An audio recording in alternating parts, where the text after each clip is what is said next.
එහෙම බවට කියන්න.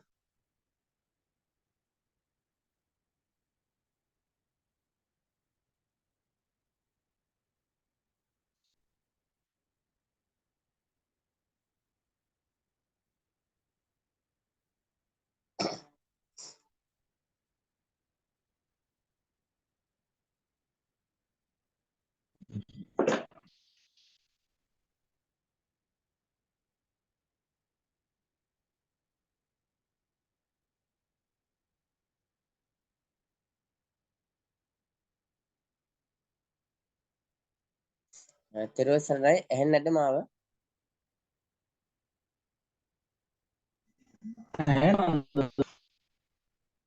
හොඳයි.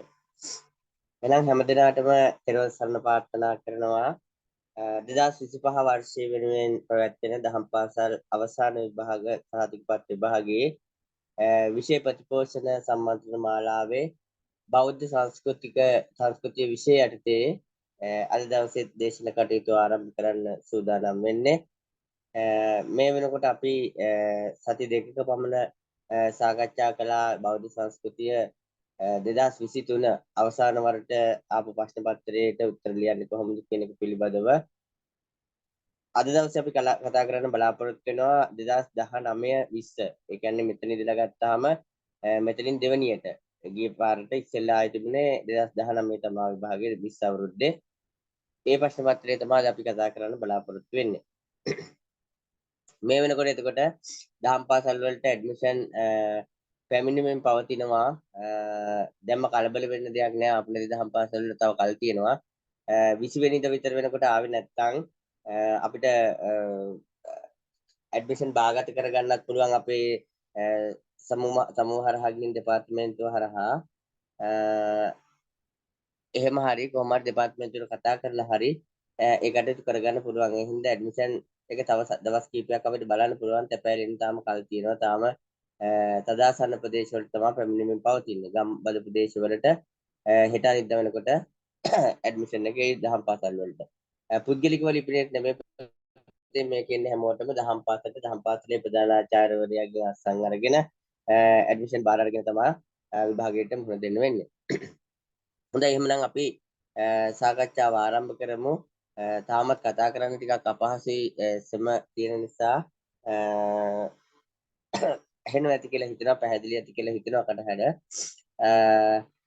මේකෙත් අර අපි කියපු ආකෘතියම තමයි තියෙන්නේ. බෞද්ධ සංස්කෘතිය ආකෘතිය වෙනසක් වෙලා නැහැ. අවුරුදු ගණනාවක් තිස්සේ මේ ආකෘතියට ඉන්නේ. හින්දා අනිවාර්යයෙන්ම මෙවර 2025 වර්ෂයේ තුලත් ප්‍රශ්න පත්‍රයේ ආකෘතිය බවට පත් වෙන්නේ මේකම තමයි. එතකොට පළවෙනි කොටස, දෙවෙනි කොටස, තුන්වෙනි කොටස, හතරවෙනි කොටස වශයෙන් කොටස් 4කින් ප්‍රශ්න පත්‍රයේ සමන්විත වෙනවා. ලකුණු 20 බැගින් වෙන ප්‍රශ්න සම්පූර්ණ 10ක් අන්තර්ගත වෙලා තියෙනවා. එතකොට හැම කොටසකින්ම එක ප්‍රශ්නයක්වත් තෝරගන්න ඕනේ. ප්‍රශ්න ඔක්කොම 5ක් තෝරගන්න ඕනේ. ඒතකොට කිසියම් එක කොටසකින් ප්‍රශ්න දෙකක් තෝරගැනීමේ හැකියාව මේ තියෙනවා. හරි අපි එතකොට එහෙමනම් කතා කරන්න පටන් ගමු පළවෙනි ප්‍රශ්නයෙන්.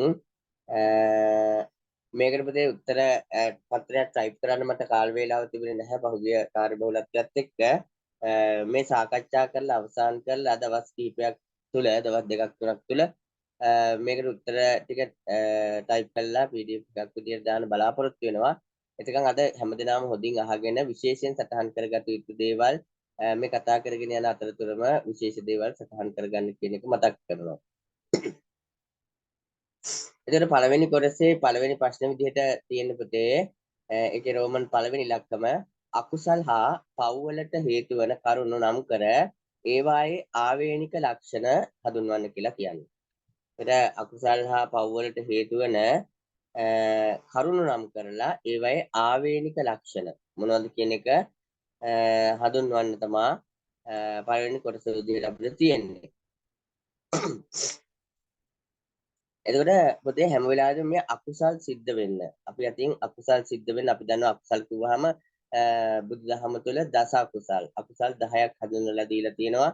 මේ දස අකුසල් වලට හේතු වෙන කරුණු වෙන්න පුතේ ලෝභ, ද්වේෂ, මෝහ කියන අකුසල මූල.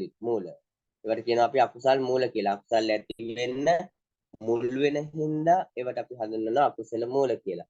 නම් මේ ලෝභ, ද්වේෂ, මෝහ කියන කාරණා තමයි අකුසල් සඳහා බලපාන හේතු බවට පත් වෙන්නේ. එතන පව් කරන්න පුතේ ලැජ්ජා බය නැතිකම. එතන පව් කරන්න බලපාන විශේෂයෙන්ම ලැජ්ජාව සහ බිය නැතිකම. එතන මේ හේතු වෙන කරුණු නම් කරන්න කිව්වහම අකුසල් සඳහා පුතේ ලෝභ, ද්වේෂ, මෝහ කියන අකුසල මූලත් ඒ වගේම පව් කරන්න ලැජ්ජාව සහ බිය නැතිකම. ලැජ්ජාව සහ බිය කියලා ලිව්වොත් වැරදි පුතේ එතන උත්තරේ. මොකද පව් වලට හේතු වෙන කරුණු අහන්නේ. එතකොට ලියන්න ඕනේ ලැජ්ජාව සහ බිය නැතිකම කියලා ලියවෙන්න ඕනේ. ප්‍රශ්න පත්‍රයේ ප්‍රශ්නය අහන විදිහට තමයි අපි උත්තරය ලබා දිය යුතු වෙන්නේ. ඒත් එක්කම පුතේ එතනින් අවසන් වෙන්නේ නැහැ. ගොඩක් දෙනෙකුට මම හැම වෙලෙම මතක් කරන කාරණාවක් තමයි ප්‍රශ්නෙට සම්පූර්ණයෙන් උත්තරේ ලියුණාද කියන එක නැවත නැවත බලන්න වෙනවා. ඒතර මෙතන ඔය හේතු ටික ලියනකොටම කෙනෙක් ඊට පස්සේ ඒක හරි කියලා ඊගාව කොටසට යන්න ඉඩ තියෙනවා. නමුත් පුතේ ඒකේ අහනවා ඒවායේ ආවේනික ලක්ෂණ මොනවද කියලා. මේ ආවේනික ලක්ෂණ කියන්නේ පුතේ කිසියම් දෙයක ඒවා පවතින, ඒවා ඇති වෙන. දැන් අකුසල් මූල ඇයි ඇති වෙන්නේ කියන කාරණාව. එහෙම නැත්නම් පව් වලට හේතු වෙන අපේ ලැජ්ජාව සහ බය ඇති වෙන්නේ ඇයි කියන කාරණාව තමයි ආවේනික ලක්ෂණ කියලා අහන්නේ. එතකොට පුතේ පොදුවේ කතා කරනකොට අපිට මේ විශේෂයෙන් මේ ලෝභ දේශ මොහ කියන කටයුතු කාරණා තුලින් ආවේනික ලක්ෂණ ගැන කතා කරනකොට පුතේ දැඩි ආශාවේ හෙවත් අත්හැරීමට ඇති අකමැත්ත. දෙයකට ලැබී වෙනවා නම් ඕනවට වඩා ආශාවක් ඇති වෙනවා නම් අත්හැරීමට බැරි වෙනවා නම් එතකොට එයාට ඒක ලෝභය කියන දේ ඉබේම ඇති වෙනවා. එතකොට ඒක ආවේනික ලක්ෂණයක්. ලෝභය කියන කාරණාව. ඒ වගේම තමයි පුතේ දැඩි ද්වේෂයේ හෙවත් වෛර කිරීම. කෙනෙක් දැඩි ලෙස වෛර කරනවා නම් එහෙම නැත්නම් ද්වේෂ කරනවා නම් ඒක ආවේනික ලක්ෂණයක් බවට පත් වෙනවා. ඒ වගේම තමයි ධර්මය අවබෝධ කර ගැනීමට උත්සාහ නොගැනීම. ආවේනික හේතුවක් වෙනවා අකුසල් මූලවලට. ඒ වගේම තමයි පුතේ තමාට දොස් නැගීම පිළිබඳව පසුතැවිලි වෙන්නේ නැත්තම්. දැන් මෙන්න පුතේ කාරණාව මම උපුටා ගන්න මෙතන පව් වලට හේතු වෙනවා කියලා කියවනේ මම බය ලැජ්ජාව කියලා කියන්නේ පුතේ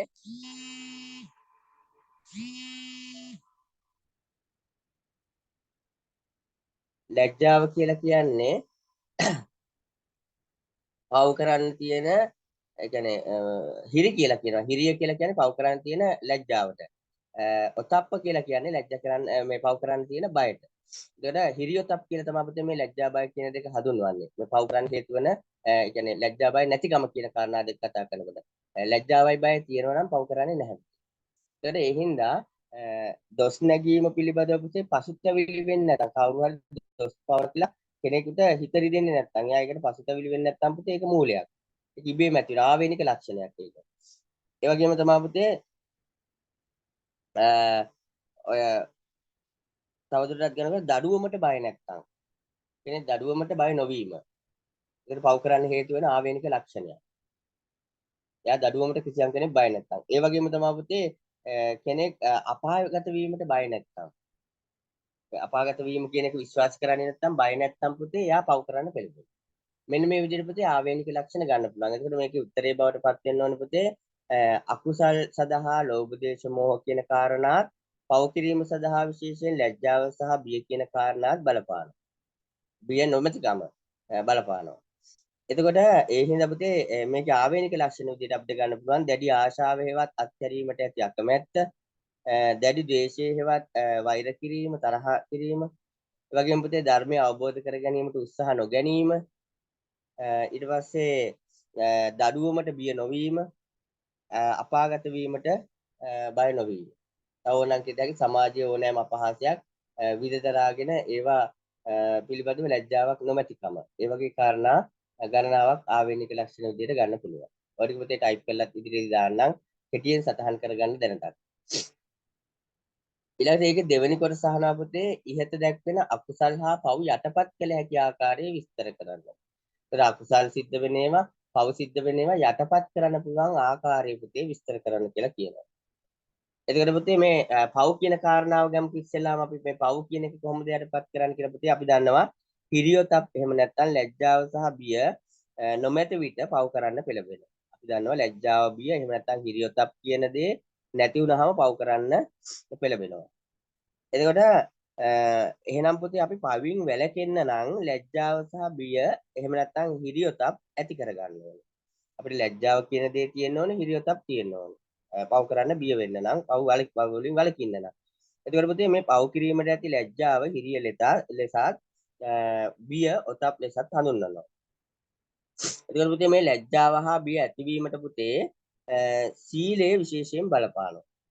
ලැජ්ජාව සහ බිය කියන එක සීලයත් එක්ක ඍජුවම බලපානවා. එතකොට මේක යටපත් කරන්න නම් පුතේ සිල්වත් වීම විය යුතුයි. එතකොට ඒක ගැන පොදුවේ කතා කරන්න ඉඩ තියලා අපි කතා කරමු ඊට පස්සේ අකුසල් ගැන. අකුසල් කියලා කියන පුතේ අපි ලෝභයෙන් කියන්නේ අකුසල් යටපත් කරන්නනේ ඕනේ දැන්. එතකොට කුසල් වඩන්නේ අකුසල් යටපත් කරන්න හේතු තමයි අහන්නේ. ඒක අකුසල් යටපත් කරනකොට පුතේ ලෝභයෙන් තොරව අතහැරීම ප්‍රගුණ කිරීම. ඒක කාරණාවක්. ඒ වගේම තමයි පුතේ වෛරයෙන් තොරව මෛත්‍රිය ඇති කර ගැනීම. ඒ වගේ තමයි පුතේ මෝහයෙන් තොරව ධර්මය අවබෝධ කර ගැනීම. එතකොට ඒ අනුව පුතේ පොදුවේ මේ දාන සීල භාවනා කියලා අපි දන්නවා පුතේ පින්කම් කියනවා. දාන සීල භාවනා කියලා කියනවා අපි ත්‍රිවිධ පින්කම් වලට. එතනින් එහාට ගියොත් පුතේ අපි කියනවා දස පුණ්‍යක්‍රියා කියලා අපි දන්නවා. දාන සීල භාවනා, පත්ති දාන පත්තානුමෝදනා, වේය වච්ච, අපචායන, ධර්ම දේශනා, ධර්මස්සවන, දිට්ඨිජ කම්ම කියලා මේ ආදී වශයෙන් අටවසරේ පොතේ තියෙනවා පුතේ දහම් පාසල අටවසරේ පොතේ තියෙනවා දස පුණ්‍යක්‍රියා. මෙන්න මේ ආදී තුල නිරත වීම තුල පුතේ අපිට මේ දේවල් යටපත් කරන්න පුළුවන්කම තියෙනවා.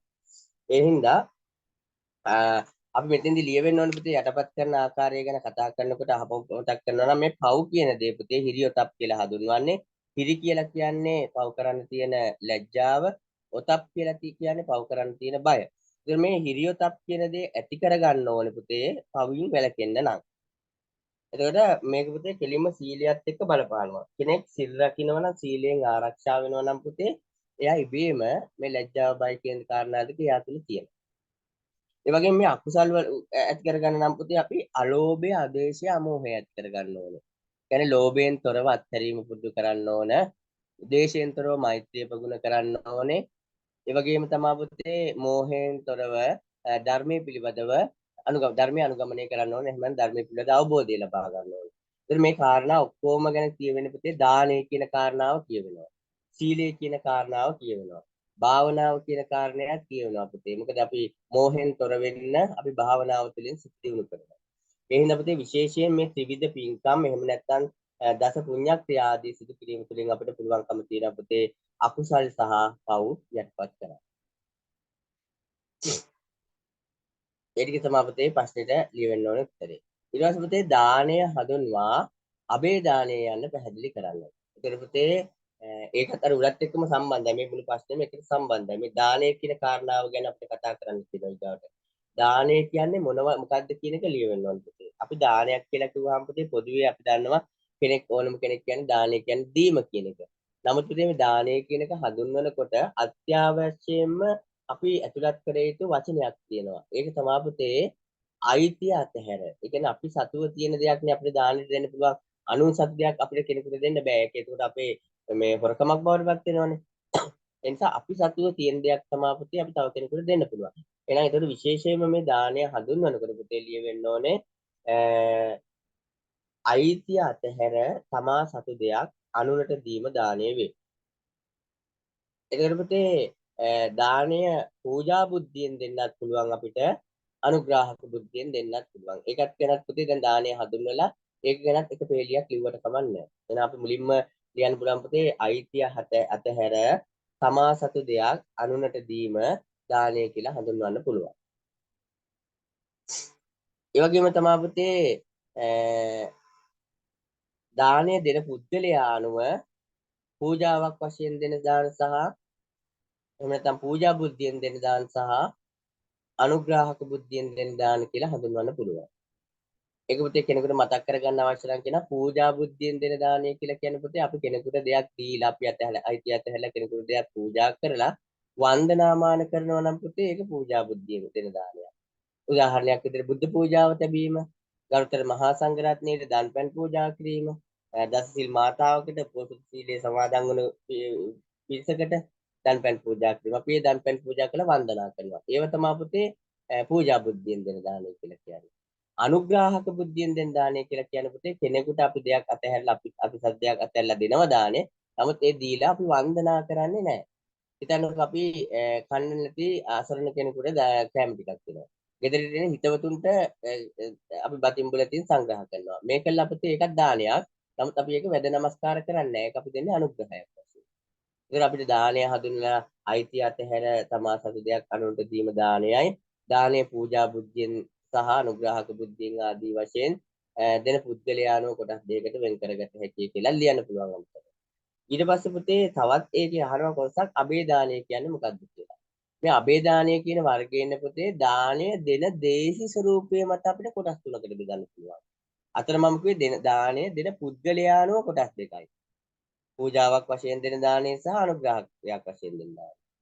මෙතන මම කතා කරන්නේ දැන් පුතේ මේ අබේදානය ගැන කතා කරන දානයට දෙන ස්වરૂපය අනුව දානයේ වශයෙන් අපි දෙන දේශි ස්වરૂපය අනුව කොටස් තුනක් බෙදනවා. ඒ තමයි පුතේ ආමිෂ දාන, අබේ දාන, ධර්ම දාන. මෙතන හඳුන්වන්නේ කියන්නේ පුතේ අබේ දානය. මම පැහැදිලි කරන්නම් මේ කොටස් තුනම මොකද දැන් ඊගා විභාගෙට වෙන එකක් වෙන්න පුළුවන් නේ. ඒ නිසා. පුතේ ආමිෂ දානය කියලා කියන්නේ ආමිෂයෙන්. ඒ කියන්නේ අපි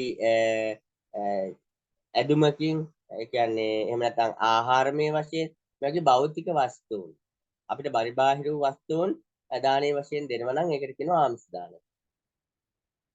අපිට පරිබාහිර වෙච්චි ඕනෑම දෙයක් අපි සතු දෙයක් අයිතිය හැරලා දෙනවා නම් ඒවා ආමිෂ දාන. ඊට පස්සේ පුතේ අබේ දානය කියලා කියන්නේ ජීවිත දානය. අබේ දානය කියලා කියන්නේ ජීවිත දානය ලබා දීම. ධර්ම දානය කියලා කියන්නේ පුතේ දහම් දැනුම ලබා දීම. ඒක ධර්ම දානය ධර්ම දේශකයන්න් වහන්සේ කෙනෙකුට පුළුවන් ධර්ම දානය දෙන්න. ඒ දේශකයන්න් වහන්සේලවා දේශනය කරනවනේ කවුරු හරි ධර්මයේ දේශනාව අනුග්‍රහය සපයලා ඒක නා දෙන්නේ ධර්ම දානය. ඒ වගේම පුතේ කෙනෙක් ධර්මයේ පොත ග්‍රන්ථයක් ලිව්වහම ඒකට මුද්‍රණය කරන්න උදව් උපකාර කරනවා නම් ඒක මුද්‍රණ ගාස්තුව දරනවා නම් නැත්නම් කෙනෙක් මේ දෙයක් අපි ෆොටෝකොපි කරලා හරි තව කාට හරි බෙදා දෙනවා නම් ඒ ඔක්කොම පුතේ ධර්ම දානයට ලක් වෙනවා. එහෙනම් ධර්මයේ දැනුම වශයෙන් ලබා දීම ධර්ම දානය කියනවා. අබේ දානය කියලා කියන්නේ පුතේ ජීවිත දානය. ආමිෂ දානය කියන්නේ Tamanට බාහිර වස්තුන් තමා සතුව තියෙන අතහැර දන් දීම. ඒ තමයි පුතේ ප්‍රභේදය දානය දෙන ස්වરૂපය අනුව කොටස් තුන. ඉතින් මෙතෙන්දී අපෙන් අහන්නේ ඒ තුනම අහන්නේ අබේ දානය විතරයි අහන්නේ පුතේ. ඒ හින්දා පුතේ අපිට අබේ දානය ලියන්න පුළුවන් ජීවිත දානය හේවත් ජීවත් වීමට අවස්ථාව සලසා දීම අබේ දානය කියලා කියන්න පුළුවන්.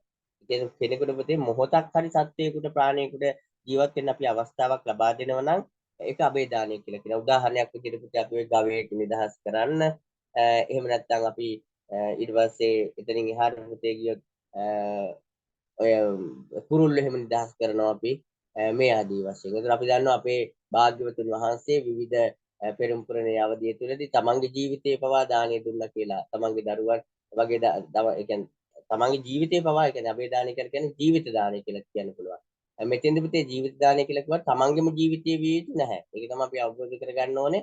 ඒතර අපි වෙනත් කෙනෙකුට ජීවත් වීමේ අයිතිය ලබා දෙනවා නම් ඒ මරන්න ගෙනින හරකෙක් නිදහස් කරලා මේ ආදී වශයෙන් එතකොට ඒක පුතේ එතකොට අපිට අබේ දානය කියලා කියන්න පුළුවන්. ඒත් ওই ප්‍රශ්නෙට පුතේ ඒ විදිහට පැහැදිලි කළාම ප්‍රමාණවත් වෙනවා. ඒතර හොඳට ඒ පිළිබඳ අවබෝධය ලබා ගන්න පුතේ මේ දානයේ ප්‍රභේද පිළිබඳව අවබෝධය කියන්නේ. එතකොට මොන පැත්තෙන් ප්‍රශ්න ඇහුවත් උත්තර ලියන්න පුළුවන්කම ලැබෙනවා. ඊට පස්සේ පුතේ දෙවෙනි ප්‍රශ්නෙට අපි ගමන් කරමු. දෙවෙනි ප්‍රශ්නේ පළවෙනි කොටස වෙන්නේ පුතේ බෞද්ධ ශාන්ති කර්මවල අරමුණු දක්වා එබඳු ශාන්ති කර්ම තුනක් කෙටියෙන් හඳුන්වන්නලු. බෞද්ධ ශාන්ති කර්මවල අරමුණු දක්වා එබඳු ශාන්ති කර්ම තුනක් කෙටියෙන් දක්වන්න කියලා කියනවා. ඒතර පුතේ එහෙනම් විශේෂයෙන්ම පුතේ මේ ශාන්ති කර්මයක් කියන එක අපි හඳුනාගන්නේ මෙහෙමයි.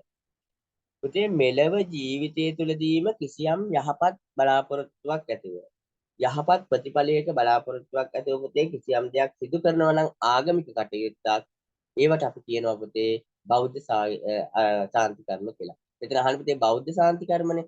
එහෙනම් අනිවාර්යෙන් ආගමික කටයුත්තක් කියන වචනේත් අපි ඇතුළත් කළ යුතු වෙනවා. එහෙනම් පුතේ සාන්ති කර්මයක් කියලා කියන්නේ මෙලව ජීවිතයේදීම යහපත් ප්‍රතිඵල බලාපොරොත්තු වෙයි සිදු කරනු ලබන ආගමික කටයුතු පුතේ අපි කියනවා බෞද්ධ සාන්ති කර්ම කියලා.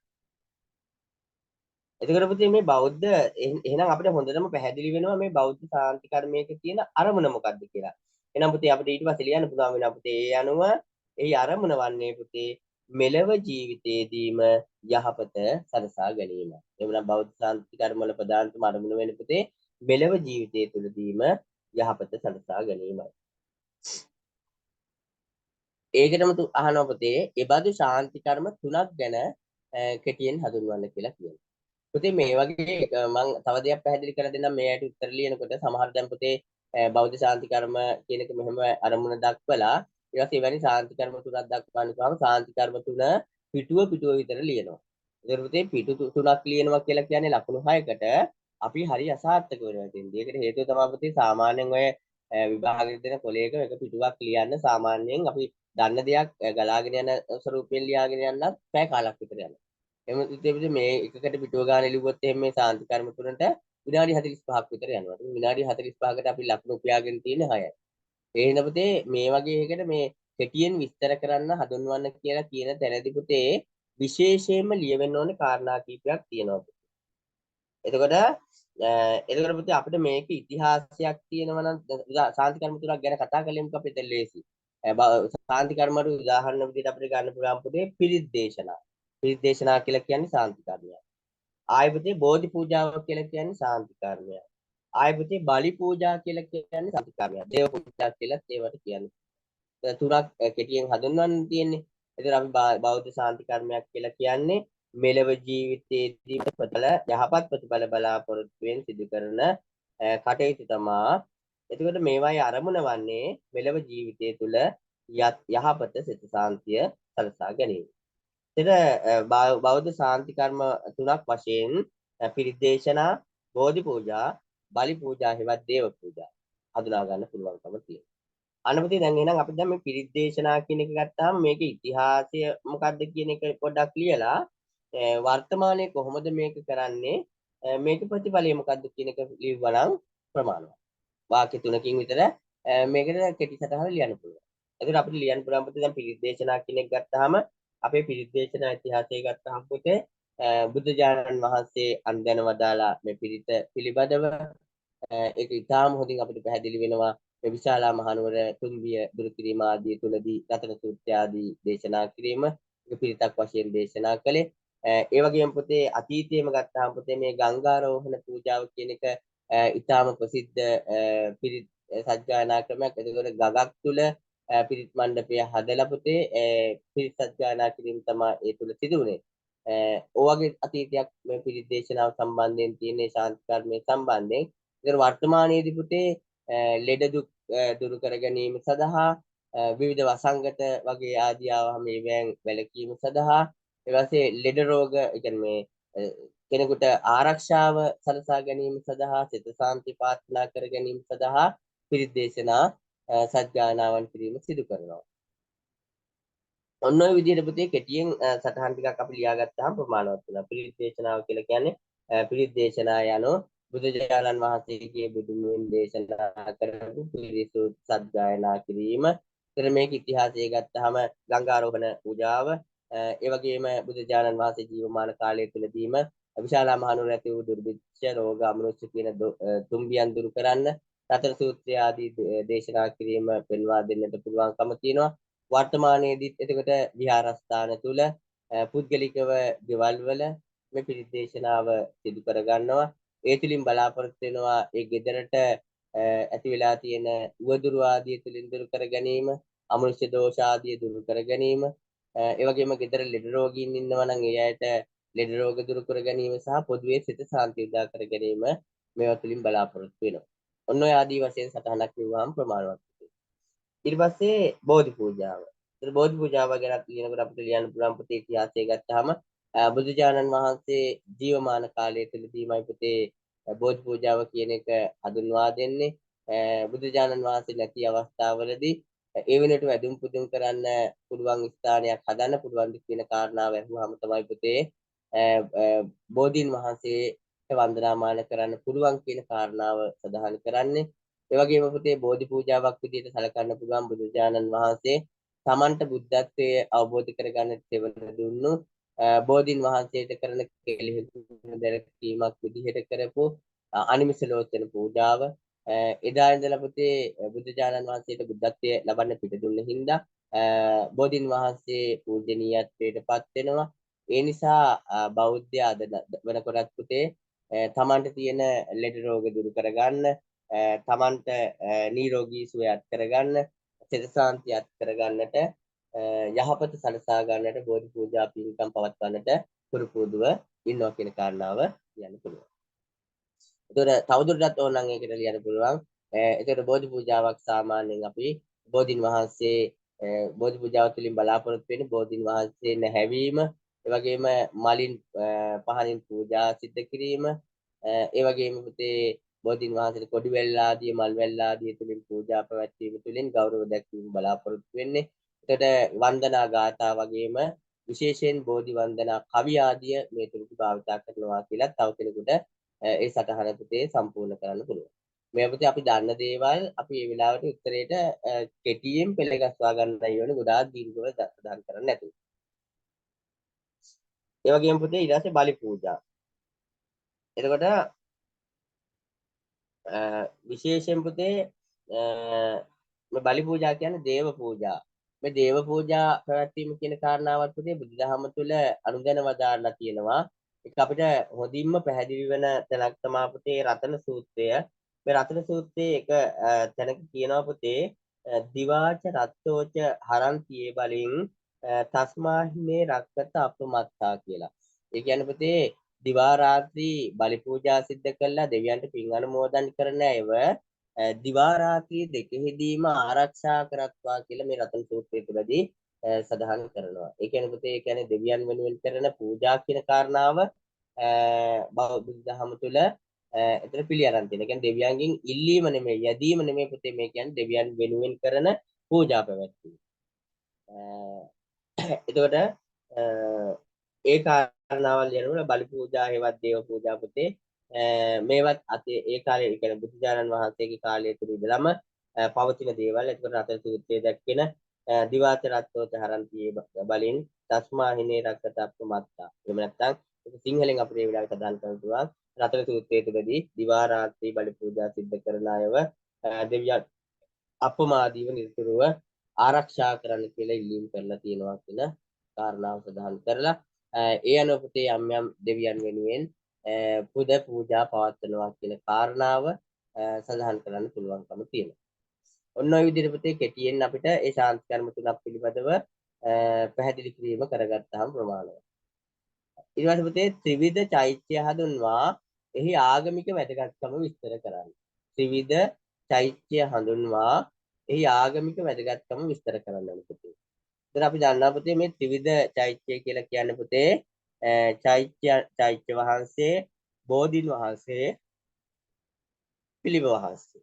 එහෙම නැත්නම් පුතේ අපි තවත් විදිහකින් මේක කියනවා ශාරීරික, පාරිභෝගික, උද්දේශික. හඳුන්වා කියපු ගමන් පුතේ එතකොට ඒක විශේෂයෙන් ඒක 1 2 3 කියලා දාලාම ලියන්න ඕනේ. හොඳට පැහැදිලිව තේරුම් ගන්න පුතේ ප්‍රශ්න උත්තර ලියනකොට ඒක නම් කරන්න හඳුන්වන්න කියලා කිව්වොත් එimhe 1 2 3 දාලා කරුණු වශයෙන් පැහැදිලිව ලියන්න. ඉතින් ප්‍රශ්න පත්‍රයේ බලන කෙනාට පුතේ පැහැදිලිව එතෙන්ට හිමි වෙන ලකුණ එතෙන්දිම වෙන් කරන්න පුළුවන්කම තියෙනවා. එහි ආගමික වැදගත්කමත් විස්තර කරන්න තියෙනවා. ඒක චෛත්‍ය හඳුන්වනවා කියන්නේ එතකොට ත්‍රිවිධ චෛත්‍ය වශයෙන් සැලකන්නේ චෛත්‍ය වහන්සේ, බෝධීන් වහන්සේ හා පිළිම වහන්සේ. මේවා ශාරීරික, පාරිභෝගික, උද්දේශික වශයෙන්ද සලකන්න පුළුවන් කියන කාරණාව අපිට ලියන්න පුළුවන්කම තියෙනවා. ඊට පස්සේ පුතේ මේවා වැදගත්කම ගත්තාම පුතේ විශේෂයෙන් අපිට මේ ත්‍රිවිධ චෛත්‍ය රාජානන් වහන්සේලා වැදගත් වෙනවා පුතේ. මේ වැදගත්කම කතා කරනකොට විශේෂයෙන් පුතේ සංස්කෘතික උරුමයක් වශයෙන් මේවා අපිට වැදගත් වෙනවා. මොකද කිසියම් ආගමකට සංස්කෘතියක් පවතින්නට අවශ්‍යයි. ඒ හින්දා අපේ මේ සංස්කෘතිය බෞද්ධ සංස්කෘතිය වෙනුවෙන් අපිට මේවා වටිනාකමක් තියෙන්න ඕනේ. ඒතර ඒ හින්දා අපි පිළිම වහන්සේ නිර්මාණය කරලා වන්දනාමාන කරලා ඒවා ආරක්ෂා කරගෙන තියෙනවා. අතීත වස්තුන් විදිහට අතීතයේදී නිර්මාණය කරපු ගොඩනැගිලි පිළිම වහන්සේලා වගේම සීමා බෝධීන් වහන්සේ ඇතුළු කොට ඇති ජයසීමා බෝධීන් වහන්සේ ඇතුළු කොට ඇති ඒවැ ශාඛා සහ සියලු බෝධීන් වහන්සේලා අපි ආරක්ෂාවෙන් රැක ගන්නවා. සංස්කෘතික දායාද කියලා සැලකලා ඒ වගේම අපිට චෛත්‍ය රාජානන් වහන්සේලා ධාතුන් වහන්සේලා තැන්පත් කරපු අපි තාම හොඳින් සංස්කෘතික උරුමයන් විදිහට ආරක්ෂා කරගන්න. ඒ වැදගත්කම කතා කරනකොට සංස්කෘතික උරුමයක් විදිහට කියලා අපිට ඒ ගැන කතා කරන්න පුළුවන් කෙටි. ඒ වගේම වැදුම් පිදුම් කිරීම සඳහා කියලා ආයි කතා කරන්න පුළුවන් වැදගත්කම. වැදුම් පිදුම් කිරීම කියනකොට පුතේ පිළිවෙලින් චෛත්‍ය රාජානන් වහන්සේ, බෝධීන් වහන්සේ, පිළිම වහන්සේ වශයෙන් අපි පූජනීය ස්ථානයකට ගියාම වන්දනාමාන කරනවා. ඒ හින්දා මේ තුනම මේ ත්‍රිවිධ චෛත්‍යම එක හා සමානව වැදගත්කමක් උසලනවා. පූජනීය ස්ථානයක් තුළ පිහිටිය යුතු පිහිටීමට සුදුසු දේවල් කියලා අපි සැලකනවා කියන කාරණාව සඳහන් කරන්නට පුළුවන්. ඒකට වැදගත්කම ගැන කතා කරනකොට ওই කාරණා දෙක යටතේ පුතේ අපි විස්තර කතා කළාම ප්‍රමාණවත් වෙනවා. ඊට බෝධි පූජාවේ ඓතිහාසික හා ආගමික අගය පැහැදිලි කරන්න. ඒකට නැවත වතාවක් පුතේ බෝධි පූජාව පිළිබඳව අපිට කතා කරන්න තියෙනවා. එතකොට පුතේ බෝධි පූජා පිළිබඳව කතා කරන්න පැති දෙකක් ගැන කතා කරන්න තියෙනවා. ඓතිහාසික අගය, ආගමික අගය. මේ ඓතිහාසික අගය ගැන කතා කරනකොට පුතේ අපිට විශේෂයෙන් කතා කරන්න පුළුවන් පුතේ මේ බුදුරජාණන් වහන්සේ ජීවමාන කාලය තුළදීම මෙහි වැදගත්කම සනිටුහන් වෙනවා. එතකොට බෝධි පූජාව. එතකොට බුදුරජාණන් වහන්සේ නොමැති විට බුදුරජාණන් වහන්සේ වන්දනාමාන කෙරෙන මල් පහන් ආදිය පූජා සිද්ධ කරන්න බෝධීන් වහන්සේ සුදුසුයි කියලා බෝධි පූජා පැවැත්වීම සුදුසුයි කියලා බුදුරජාණන් වහන්සේ අනුදැනව දාලා. ඒ වගේම පුතේ තවත් ඓතිහාසික වැදගත්කමක් විදිහට අපිට ලියන්න පුළුවන්කම තියෙනවා. බුදුරජාණන් වහන්සේ උන්වහන්සේට බුද්ධත්වය අවබෝධ කරගන්න පිටදුන් සීමා බෝධීන් වහන්සේට ඇසිපිය නොහෙලා අනිමිත රෝචන පූජාව සිද්ධ කරලා බෝධි පූජාවක් සිද්ධ කළා. ඒක අපිට ආදර්ශයක් අපියා දුන්නා. ඒකත් අපිට වටිනාකමක් ඓතිහාසික වටිනාකමක් බවට පත් වෙනවා. ඒ වගේම පුතේ මේක පරිහරණය කරපු නිසා පාරිභෝගික කියන නම යෙදෙනවා. ඒකත් වැදගත් වෙනවා. අපි අදටත් පුතේ බුදුරජාණන් වහන්සේට බුද්ධත්වයේ ලබන්න ඒක පරිහරණය වුණේ හින්දා භාවිතා කරපු හින්දා පාරිභෝගික චෛත්‍යයක් විදිහට ඓතිහාසික වැදගත්කමක් තියෙනවා සියලුම බෝධීන් වහන්සේ. ඊට පස්සේ මේක පුතේ අනිත් පැත්තෙන් අපිට කතා කරන්න පුළුවන්කම තියෙනවා මේ ආගමික අගය. බෝධි පූජාවක තියෙන ආගමික අගය. එතකොට පුතේ මේක අපිට සිත සාන්තිය ලබා ගන්න අපිට ආගමික වශයෙන් වැදගත් වෙනවා. ඊට පස්සේ පුතේ ලෙඩ දුක් සුව කර ගැනීම සඳහා අපිට මේක ආගමික අගයක් ලබා ගන්න පුළුවන්කම තියෙනවා. ඊට පස්සේ පුතේ තවදුරටත් අපිට කතා කරනකොට පුතේ මේ බෝධිය තුළ කවි ගාථා සජ්ජායනා කරලා වන්දනාමාන කරන ස්ථානයක් විදිහට පුතේ ආගමික වශයෙන් අපිට වැදගත් වෙනවා. ඊට පස්සේ පුතේ අපිට බෞද්ධීන්ගේ වන්දනාමාන කරන වටිනාම කියන්නේ චෛත්‍ය රාජානන් වහන්සේලා තුනෙන් එකක් විදිහට මේක වැදගත් වෙනවා. ඔන්න ඔය විදිහට පුතේ අපිට කර්ම කාරණා කීපයක් විදිහට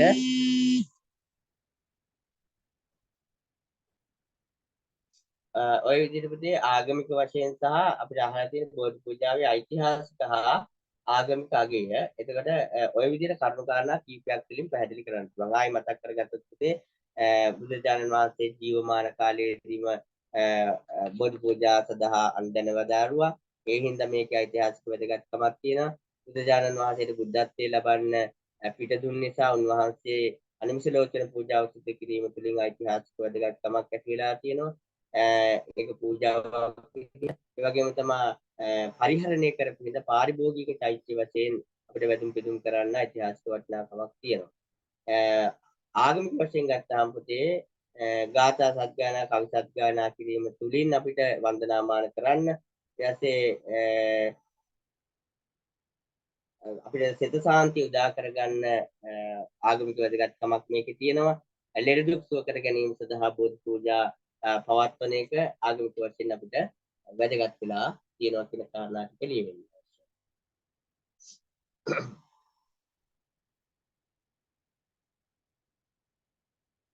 ඊට පස්සේ පුතේ ඊළඟ ප්‍රශ්නේ තුන්වෙනි ප්‍රශ්නය. සීලේහි අරමුණු හා වැදගත්කම දක්වන්න කියලා කියනවා. සීලේ අරමුණු හා වැදගත්කම දක්වන්න කියලා කියනවා.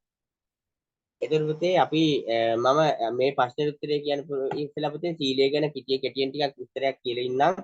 මේ පාර ප්‍රශ්නයක් වෙයි කියලා බලාපොරොත්තුවක් තියෙනවා මේ සීලය කියන එක. ලබන සතිය වෙනකොට පුතේ බදාද වෙනකොට පුතේ විභාගෙට එයිම කියලා හිතෙන අනුමාන ප්‍රශ්න කීපයක් කතා කරන්න මම කො බලාපොරොත්තු වෙනවා කියලා ඒක හිම කරනවා. මෙතෙන්දි පුතේ මම විශේෂයෙන්ම සීලය කියන මාතෘකාව යත්තේ ප්‍රශ්න කරයි කියලා ලොකු බලාපොරොත්තුවක් මේ පාර මගේ තියෙනවා ප්‍රශ්න පත්‍ර අධ්‍යයනය කරනකොට. ඒ හින්දා සීලය ගැන මම මෙහෙම කතා කරන්නම් පුතේ කෙටියෙන්. මේ සීලය කියලා කියන්නේ පුතේ අපිට කෙටියෙන්ම සීලයට අර්ථයක් දෙනවා නම් හික්මීම හික්මීම කියන කාරණාව පුතේ සීලය කියලා කියන්න පුළුවන්. මේ හික්මීම කියන වචනය තුළින් පැහැදිලි වෙන්න පුතේ කය සහ වචනේ සංවර භාවය. කොයි වෙලේවත් ලියන්න එපා පුතේ සීලය ගැන මොකද කිව්වම සිත කය වචනේ සංවර කිරීම කියලා ලියන්න එපා. සිත කියන කාරණාව සීලයට ඇතුළත් වෙන්නේ නැහැ. හොඳට මතක තියාගන්න. සීලයට ඇතුළත් වෙන්න පුතේ කය සහ වචනය සංවර කර ගැනීම. තාම මම ප්‍රශ්නෙට උත්තරේ නෙමෙයි පුතේ මේ කතා කරන්නේ පොදුවේ මේ. එතකොට සීලය කියලා කියන්නේ කය සහ වචනය සංවර කර ගැනීම. ඒ හින්දා පුතේ අපිට මේ සිල් රැකීම කියලා කියන්නේ හරිය වැදගත් දෙයක්. මොකද මේ සීලය කියලා කියන පුතේ බෞද්ධ ප්‍රතිපදාවේ ආරම්භකම තැන. පංච සීලය කියලා කියන්නේ ගිහියාගේ ආරම්භක සීලය. දස සීලය කියලා කියන්නේ දස සිල් මාතාවක්ගේ කාමයේ භික්ෂුවක්ගේ ආරම්භක ස්ථානය. උපසම්පදා සීලය කියලා කියන්නේ උපසපන් භික්ෂුන් වහන්සේගේ ආරම්භක ස්ථානය නේ. අපි මේ බෞද්ධ ප්‍රතිපදාව ආරම්භ කරන්නේම සීලය. අපි පුතේ ගහක් ගත්තොත් එහෙම ලොකු මහා රුහිස්ස ගහක් තියෙනවා කියලා හිතන්නකෝ. මේ ගහේ මුල තමයි පුතේ සීලය වෙන්නේ. අපි දන්නවා ගහ හැදෙන්න නම් පුතේ මුල තිබිය යුතුමයි. මුලේ ශක්තිමත් භාවය මත තමයි ගහේ ශක්තිමත් භාවය තියෙන්නේ. අන්න එහෙනම් පුතේ අපි මේ ත්‍රි ශික්ෂාව කියලා එකක් ඉගෙනගෙන තියෙනවානේ. ත්‍රි ශික්ෂාව කියලා කියන්නේ සීල සමාධි ප්‍රඥා කියලා. ඒතර පුතේ සීලය කියලා කියන්නේ ගහේ මුල නම් සමාධිය කියලා කියන්නේ ගහේ කඳ. ප්‍රඥාව කියන පුතේ ගහ උඩ තියෙන අතුපතර සහ මල් කොළ ගෙඩි හට ගන්න දේ. මේ හැම දෙයකම සාර්ථකත්වයේ ගහේ මුල මතයි පුතේ රඳාපවතී. එහෙනම් සීලය යන්නේ වගේ මහා ගහක මුලක් වගේ. එහෙනම් සීලය හරි වැදගත් වෙනවා. අපි මෙතන අපි මේ ප්‍රශ්නේ අහලා තියෙන පුතේ සීලේ අරමුණු හා වැදගත්කම පැහැදිලි කරන්න කියලා. එතකොට සීලේ අරමුණු ගැන කතා කරනකොට පුතේ අපිට මුලින්ම ලියන්න පුළුවන් සීලය කියලා කියන්නේ කය සහ වචනේ සංවර බව හේවත් ඉක්මීම. එතකොට පුතේ මේ කයත් වචනයත් සංවර කර ගැනීම පුතේ සීලේ ප්‍රධානම අරමුණක්. එහෙනම් මේ සීලේ අරමුණු ගැන කතා කරනකොට පළවෙනිම අරමුණ තමයි පුතේ කයත් වචනයත් සංවර කර ගැනීම. පළවෙනි කාරණාව විදිහට අරමුණ. ඒකට පුතේ එහෙනම් කයයි වචනයයි කොහොමද සංවර කරගන්නේ කියන එක අපි දැන් මතක තියෙනවා. කයයි වචනයයි කොහොමද සංවර කරන්නේ? කය සංවර කරගන්න පුතේ කාරණා තුනක් බලපානවා. කයෙහි සංවරභාවය සඳහා කරුණු තුනක් බලපානවා. ඒවා කියන පුතේ ඒක සංවර නොවුණා නම් පුතේ දස අකුසල් වෙනවා. දස අකුසල් වලින් කයින් සිදුවන අකුසල් තුනක් අපි දන්නවනේ. කයින් සිදුවන අකුසල් තමයි පුතේ ප්‍රාණඝාතය, අදත්තා දානේ නැත්තම් හොරකම, කාම මිත්‍යාචාරය නැත්තම් කාමයේ වර්ධවා හැසිරීම. ඔන්න ඔය කියන ටික පුතේ දස අකුසල් වල කයින් සිදුවන අකුසල්. එනම් පුතේ සිල්වත් වීම තුළ අපි බලාපොරොත්තු වෙන්නේ මේ කය සංවර කර ගැනීම බලාපොරොත්තු වෙනවා. එහෙනම් කයින් වල අකුසල් තුලින් වැළකීම. එනම් පුතේ මම මුලින්ම කිව්වා පළවෙනි අරමුණ විදිහට ලියන්නේ අපි සීලේ කය හා වචනේ සංවර කර ගැනීම. එහෙනම් අපිට ලියන්න පුළුවන් පුතේ ඒකට පැහැදිලි කරන්න පුළුවන් ප්‍රාණඝාත ආදී අකුසලයන් වැළකීම, අන්සතු දේ ගැනීමෙන් වැළකීම, කාමයේ වර්ධවා හැසිරීමෙන් වැළකීම යන ආදී කයින් කෙරෙන කයෙහි සංවර බව. ඒ වගේම පුතේ අපි දන්නවා වචනේ සංවර බව කියලා කියන්නේ පුතේ වචනේ අසංවර වුණොත් අපෙන් වැරදි හතරක් වෙනවා. වචනේ අසංවර කෙනාටින් වැරදි හතරක් වෙනවා. බොරු කීම, කේලම් කීම, පරුෂ වචන කීම, හිස් වචන කීම.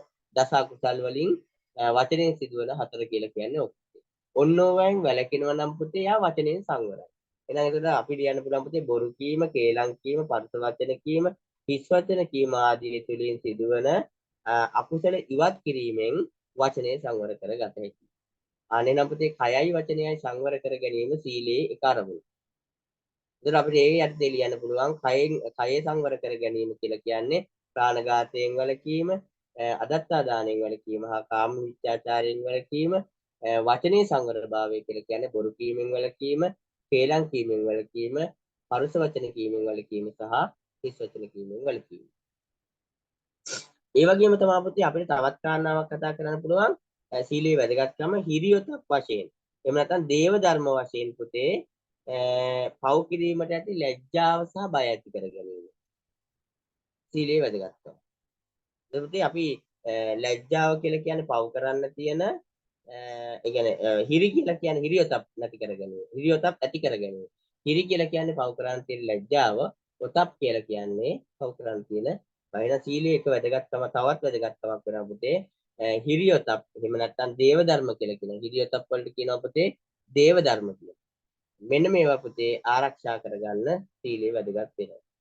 ඒ වගේම පුතේ චාරිත්‍ර වාරිත්‍ර රැක ගැනීමත් සීලයේ අරමුණ. ඊළඟ සීලයේ අරමුණ චාරිත්‍ර වාරිත්‍ර රැක ගැනීම. දැන් පැහැදිලි ඇතිද පුතේ? සීලයේ එක අරමුණක් තමයි කය වචනේ සංවර කර ගැනීම. ඒ කය වචනේ කොහොමද සංවර කරගන්නේ කියන එක අපිට ලියන්න පුළුවන්. ඊට පස්සේ පුතේ තව එකක් තමයි හිරියතප් ඇති කර ගැනීම. පව කරන්න තියෙන ලැජ්ජාව බය ඇති කර ගැනීම.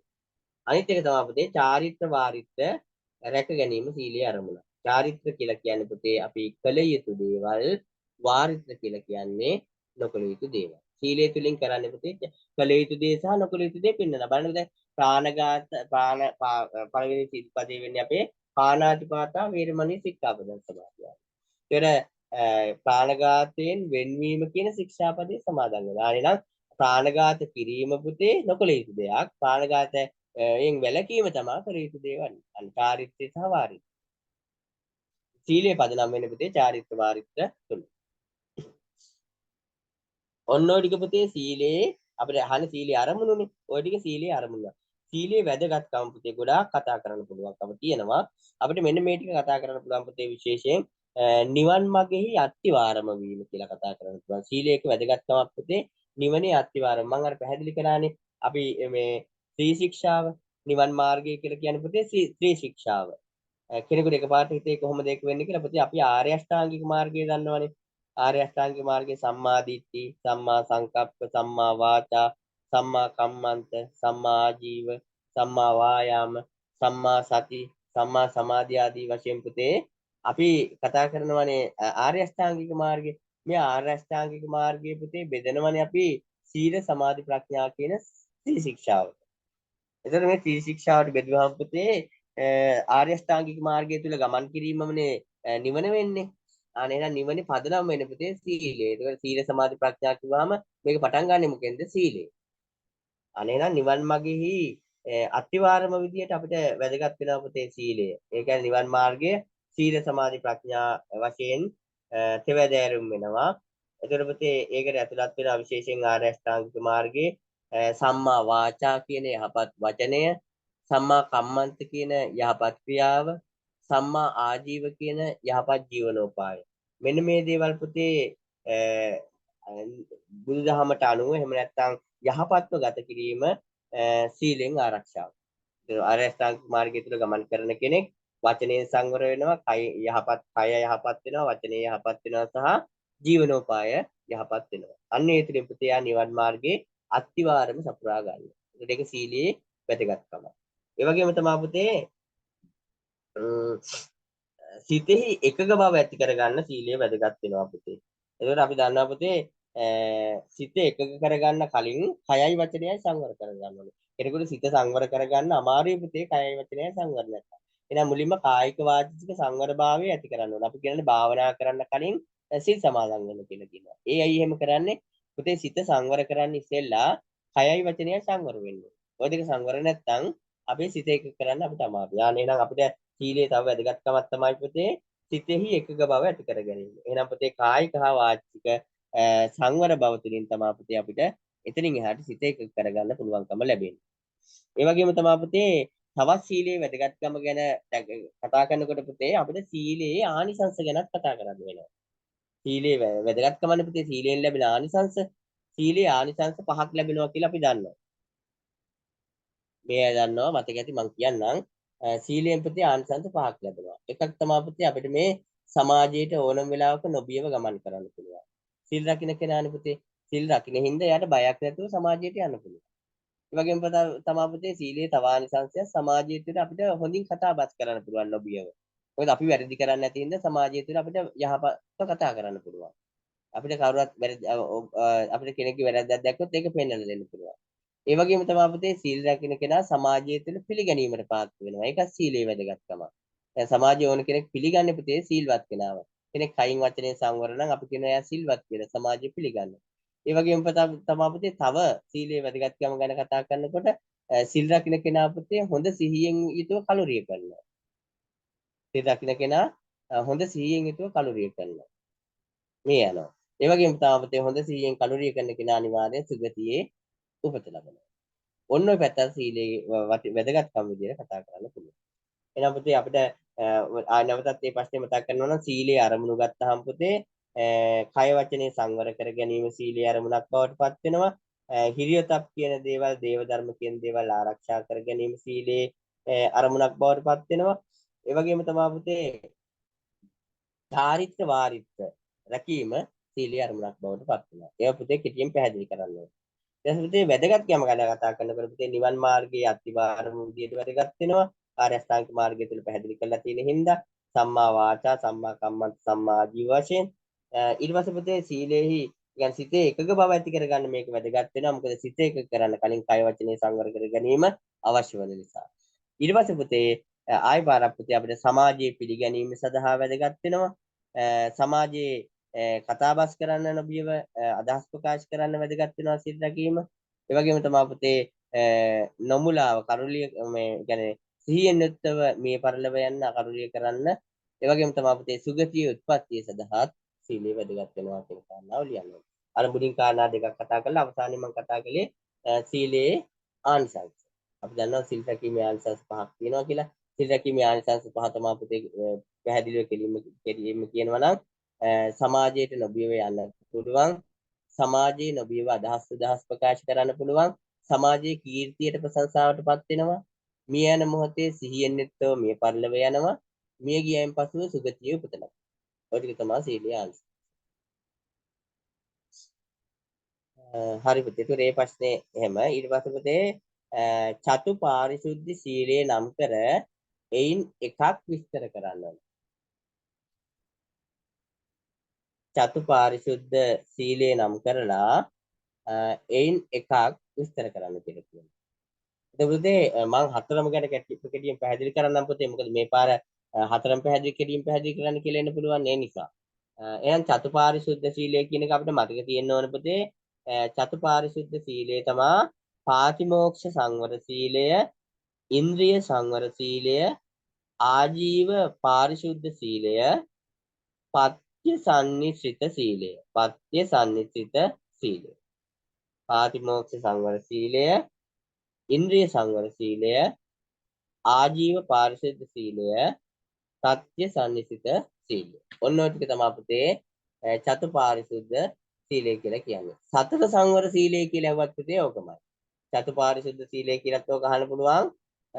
සතර සංවර සීලය කියලාත් ඕක අහන්න පුළුවන්. එතකොට පුතේ එයින් එකක් විස්තර කරන්න ඕනේ. මම මේ හතරම පුතේ කෙටියෙන් විස්තර කරන්නම් මේ අහගෙන ඉන්න. එතකොට පුතේ මේ පාතිමෝක්ෂ සංවර සීලය කියලා කියන්නේ පුතේ උපසපන් එහෙම නැත්නම් උපසම්පදා භික්ෂූන් සදහා වන සීලය තමයි. පාතිමෝක්ෂ සංවර සීලය කියලා කියන්නේ උපසම්පදා භික්ෂූන් වහන්සේලා වෙනුවෙන් අදාළ වන සීලය. එතකොට පුතේ මේ සීලය අනිත් මේ සීලය පුතේ ප්‍රධානයි. ඒකට හේතුව තමයි අනිත් හැම සීලයකම තියෙන කාරණා ටික කොහොම මේකට අන්තර්ගත වෙලා තියෙනවා. එහෙනම් මේක තමයි පුතේ ප්‍රධාන. මේකට ඇතුළත් නොවන සීලයක් නැහැ.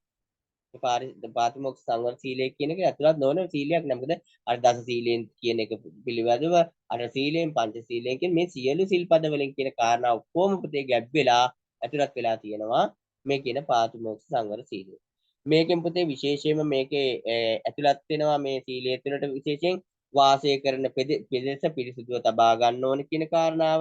ඒ වගේම පුතේ උපස්ථාන කළ යුතු අයට, ගිලනුන්ට වැඩිහිටියන්ට උපස්ථාන කළ යුතු අයට ඒ උපස්ථාන කිරීම, පිදිය යුත්තම් පිදීම පිළිබඳව, ඒ වගේම පුතේ මිත්‍යා දෘෂ්ටිකයෙන් ඇසුරු නොකිරීම පිළිබඳව, ඒ වගේම පුතේ ධර්මයේ ඉගෙනීම හා පිළිපැදීම පිළිබඳව, ඒ වගේම පුතේ ඇදුමෙහි සංවරභාවය පිළිබඳව මේ වගේ බොහෝ කාරණා ආදී වශයෙන් බොහෝ කාරණා පුතේ මේ සීලය තුළ කතා කරනවා කියලා ලියුණා නම් ඇති. ඒකට පුතේ කෙනෙක් පාතිමොක්ෂ සංවර සීලය ගැන ලියවෙනවා නම් පුතේ මෙන්න මෙච්චරක් කැටියෙන් ලිව්වහම හොඳටම ප්‍රමාණවත්.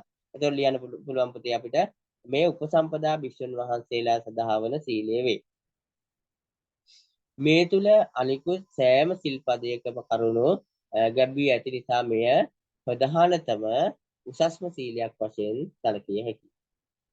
මේ තුලට විශේෂයෙන් පුතේ වාසය කරන ප්‍රදේශයේ පිරිසිදුව තබා ගැනීම පිළිබඳව, උපස්ථාන කළ යුතු අයට උපස්ථාන කිරීම පිළිබඳව, පිළිය යුතු පිරිස් පිදීම පිළිබඳව, මිත්‍යා දෘෂ්ටිකින් ඇසුරු නොකිරීම පිළිබඳව, ධර්මයේ පිළිපැදීම පිළිබඳව හා ඉගෙනීම හා පිළිපැදීම පිළිබඳව, ඇදෙමෙහි සංවරභාවය පිළිබඳව සහ එවැනි බොහෝ කරුණු කාරණා ඇතුළත් වේ කියලා ලිව්වනම් ප්‍රමාණයි. මේ පිළිබඳව කෙටි සටහනක් මම දාන්නම් පුතේ ඉස්සරහ ටයිප් කරලා ඉස්සරහ දවස් කිහිපයකින් දැන් හොඳට අහගෙන ඉන්න හැමදේම. එතකොට ඊට පස්සේ පුතේ අපිට ඉන්ද්‍රිය සංවර සීලය ගැන කතා කරන්න පුළුවන්. පුතේ ඉන්ද්‍රිය සංවර සීලය කියලා කියන්නේ වචනෙම තියෙනවනේ පුතේ ඉන්ද්‍රිය කියලා කියන්නේ අපේ තියෙන මේ අවයව. එනම් මනසද ඇතුළත්ව පංචේන්ද්‍රිය සංවර කර ගැනීම සඳහා වන සීලය තමයි පුතේ ඉන්ද්‍රිය සංවර සීලය කියලා කියන්නේ. අපි එහෙමවත් මතක තියාගමුකෝ. දැන් ඔක්කොම මතක තියාගන්න බෑ නෑ. එකක් විස්තර කරන්න આવොත් ඉන්ද්‍රිය කියනකොට මතක් වෙනවා පුතේ අපේ ඉන්ද්‍රියන් පිළිබඳ. එහෙනම් පංචේන්ද්‍රිය පමණක් නෙමෙයි මනසද ඇතුළත්ව පංචේන්ද්‍රිය සංවර කර ගැනීම සඳහා වන සීලය තමයි පුතේ ඉන්ද්‍රිය සංවර සීලය කියලා කියන්නේ.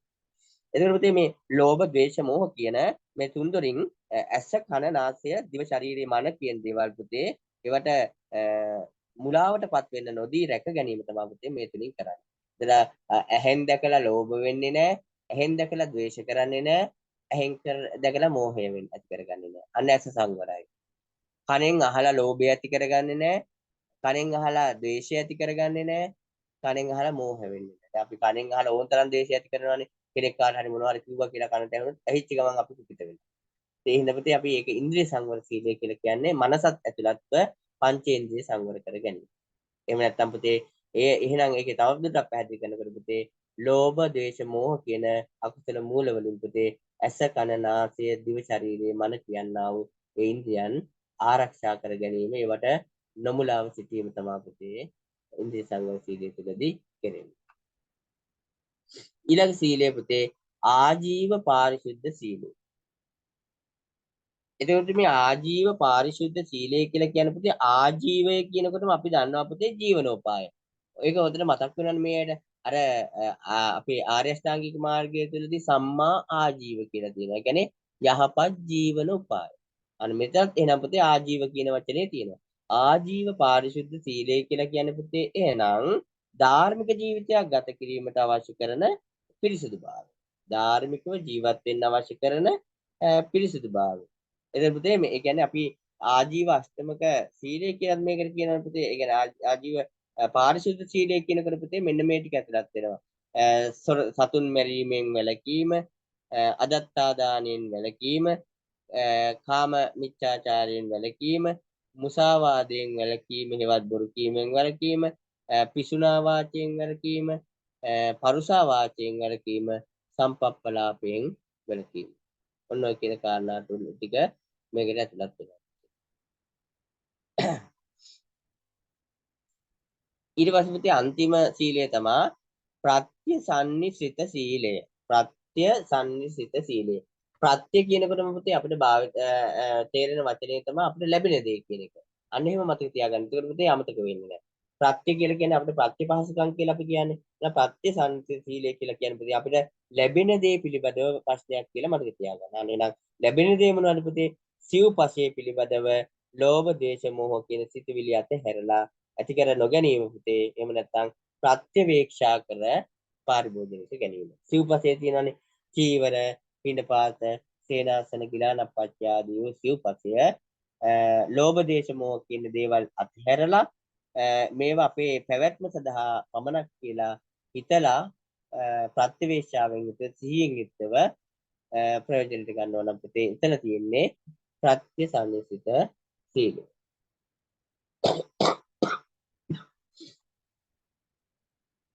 ඊට පස්සේ පුතේ උපෝසත අෂ්ටාංග සීලය හඳුන්වා පංචශීලයට වඩාහි දක්නට ලැබෙන විශේෂතා පැහැදිලි කරන්න. මෙතෙන්දි මේ ඇයට මතක් වෙනවා ඇති මීට ඉස්සෙල්ලා අපි කතා කරපු පේපර් එක 2023 ඒකේ තිබුණා පුතේ දස සීලය සහ ආර්ය අෂ්ටාංග දස සීලය සහ අෂ්ටාංග උපෝසථ සීලය අතර තියෙන වෙනස හඳුන්වන්න කියලා තිබුණා.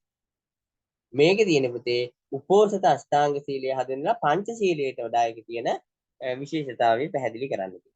එහෙනම් පුතේ මෙතෙන් විශේෂයෙන්ම මුලින්ම අපි අෂ්ටාංග සීලය හඳුන්වන්න ඕනේ. ඒතකොට අපි දන්නවා පුතේ අෂ්ටාංග සීලය හඳුන්වන්නේ අෂ්ටාංග සීලය කියලා කියන්නේ සිල්පද 8ක්. ඒ සිල්පද 8 මෙතෙන්දී අපිට පැහැදිලි නම් කරන්න වෙනවා. එතකොට ප්‍රාණාතිපාතා වේරමණී, අදින්නාදානා වේරමණී, අබ්‍රහ්මචර්යා වේරමණී, මුසාවාදා වේරමණී, සුරාමේරේ සික්ඛාපදං සමාදියාමි, සුරාමේරේ සික්ඛාපදං සමාදියාමි. ඊට පස්සේ එතනින් පස්සේ පුතේ විකාල භෝජනා වේරමණී සික්ඛාපදං සමාදියාමි. ඊළඟ එක නච්ච ගීත වාදිත විසූක දස්සන මාලා ගන්ධ විලේපන ධාරණ මණ්ඩල විභූෂණට්ටානා වේරමණී සික්ඛාපදං සමාදියාමි. උච්චාසයන මහා සයනා වේරමණී සික්ඛාපදං සමාදියාමි. එතකොට පුතේ මෙතන පංචශීලයට වඩා දක්නට ලැබෙන විශේෂතාවය වෙන පුතේ පන්සිල් පද පහ තුලදී තියෙන පද තුලින් තුන්වෙනි ශික්ෂාපදයේ වෙනස්කමක් තියෙනවා. අපි පන්සිල් පද පහම ඒ විදිහටම එනවා තුන්වෙනි එක හැර අනිත් ටික ඔක්කොම එනවා අර සීලයට. ඒතර අර ඒකෙන්නේ මෙහෙමයි තුන්වෙනි අපේ පංචශීලයේ තුන්වෙනි ශික්ෂාපදයේ වෙන්නේ කාමේසු මිච්ඡාචාරා වේරමණී. එතකොට පුතේ කියන්නේ කාමයේ වර්ධවා හැසිරීම. ඒ කියන්නේ තමන් විවාහ කෙනෙක් නම් තමන්ගේ භාර්යාවට හැර වෙනත් භාර්යාවන් ඇසුර ස්වාම පුරුෂයෙක් නම් තමන්ගේ ඒ කියන්නේ කාන්තාවක් නම් ස්වාම පුරුෂයා හැර වෙනත් ස්වාම පුරුෂයෙක් ඇසුරු කරනවා නම් කාමයේ වර්ධවා හැසිරීම. ස්වාම පුරුෂයන් තමන්ගේ භාර්යාව හැර වෙනත් භාර්යාවන් ඇසුරු කරනවා නම් ඒක කායිකව ඇසුරු කරනවා නම් ඒක කාමේසු මිච්ඡාචාරා. නමුත් පුතේ අබ්‍රහ්මචර්යා කියන තමයි අෂ්ටාංග උපෝසථ සීලයට ඇතුළත් වෙලා තියෙන්නේ. අබ්‍රහ්මචර්යාව කියලා කියන්නේ පුතේ බ්‍රහ්මචර්යාවෙන් තොර ඒ කියන්නේ බ්‍රහ්මචර්යාව කියන්නේ කාමයේ සම්බන්ධයෙන් කිසිම කාමක හැදීමක් නැතුව කායික හැසිරීමක් නැතුවම ගත කරනවා කියන කාරණා. ඒ හින්දා පුතේ ඒක අෂ්ට පොය දවසට විතරක් අපේ පිරිස සමාදන් වෙන්නේ එදා දවසට ඒක ආරක්ෂා කරනවා කියන තැනින්. අන්න එතන එක වෙනසක්.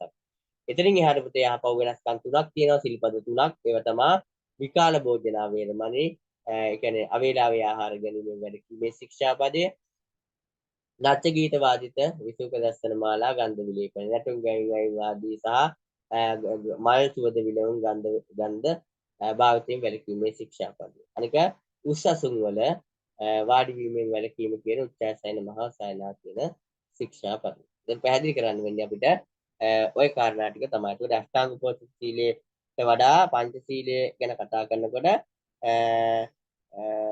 පංචශීලයට වඩා වැඩියෙන් තියෙනවා සිල්පද ප්‍රධාන තුනක් සහ කාමේසු මිච්ඡාචාරා කියන එකේ වෙනස්කමක් තියෙනවා කියන එක පැහැදිලි කරන්න අවශ්‍යයි.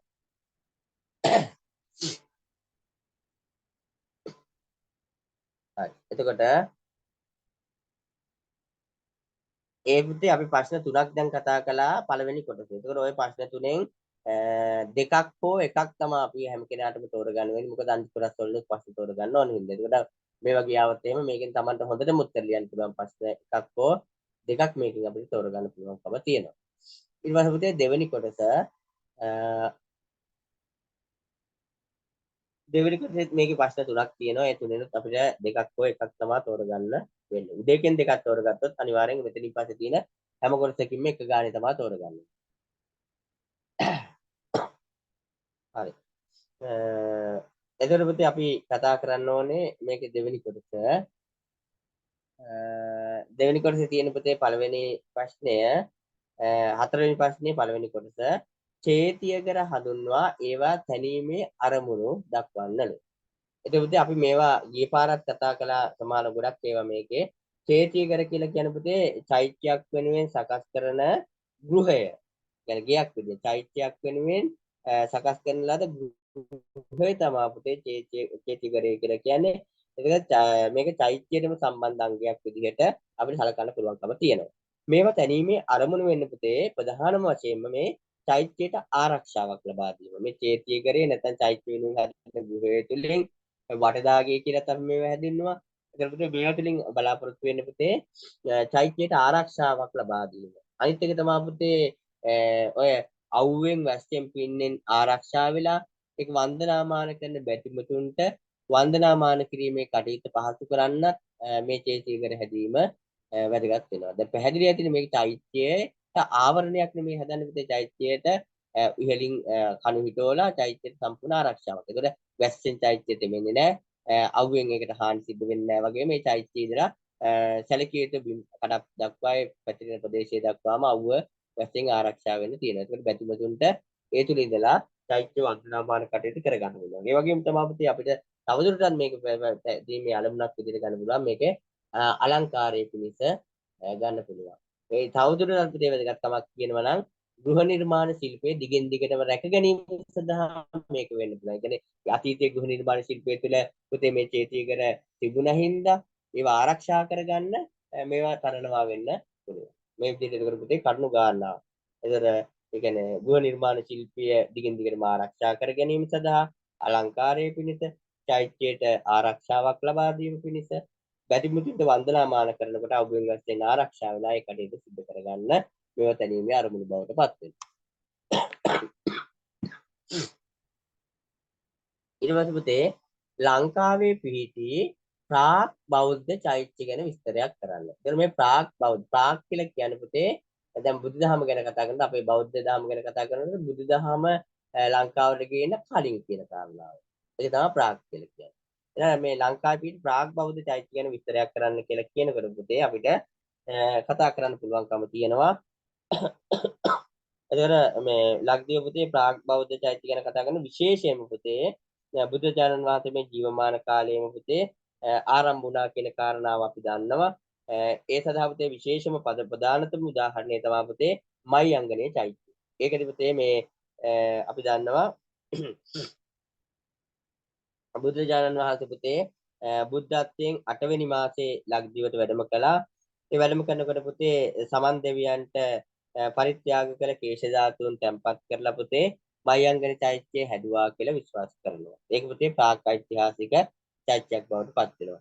ඒ වගේම පුතේ තිරියායි චෛත්‍යයත් ඒ වගේම එකක් තමයි මේ තිරියායි චෛත්‍යය විශ්වාස කරන්න පුතේ බුදුජානන් වහන්සේට අර අවසන්දානේ පූජා කරපු තපස්සු බල්ලුක කියන වෙළඳ දෙබෑයන් විසින් පුතේ බුදුරජාණන් වහන්සේගෙන් ලබාගත්තු කේශ ධාතු තැන්පත් කරලා මේ තිරියායි චෛත්‍ය හැදුවා කියලා ඉතිහාසයේ තුල සඳහන් වෙනවා. ඒතර ප්‍රාග් බෞද්ධ ඉතිහාසයේ චෛත්‍ය ගැන ওই කාරණා ටික අපිට එහෙම කෙටියෙන් කතා කරන්න පුළුවන්කම තියෙනවා. එකක් මේ මයංගන චෛත්‍ය කේශ ධාතුන් වහන්සේ තැන්පත් කරලා තියෙන්නේ. ඒක සමන් දෙවියන්ට පූජා කරපු කේශ ධාතු. ඊට තිරියායි චෛත්‍ය ඒකේ කේශ ධාතු තැන්පත් කරලා තියෙන්නේ. ඒ තමයි තපස්සු බල්ලක වෙද්දබෑවින්ට ලබා දුන්නා වූ කේශ ධාතු තැන්පත් කරලා හදලා තියෙනවා කියලා සඳහන් වෙනවා.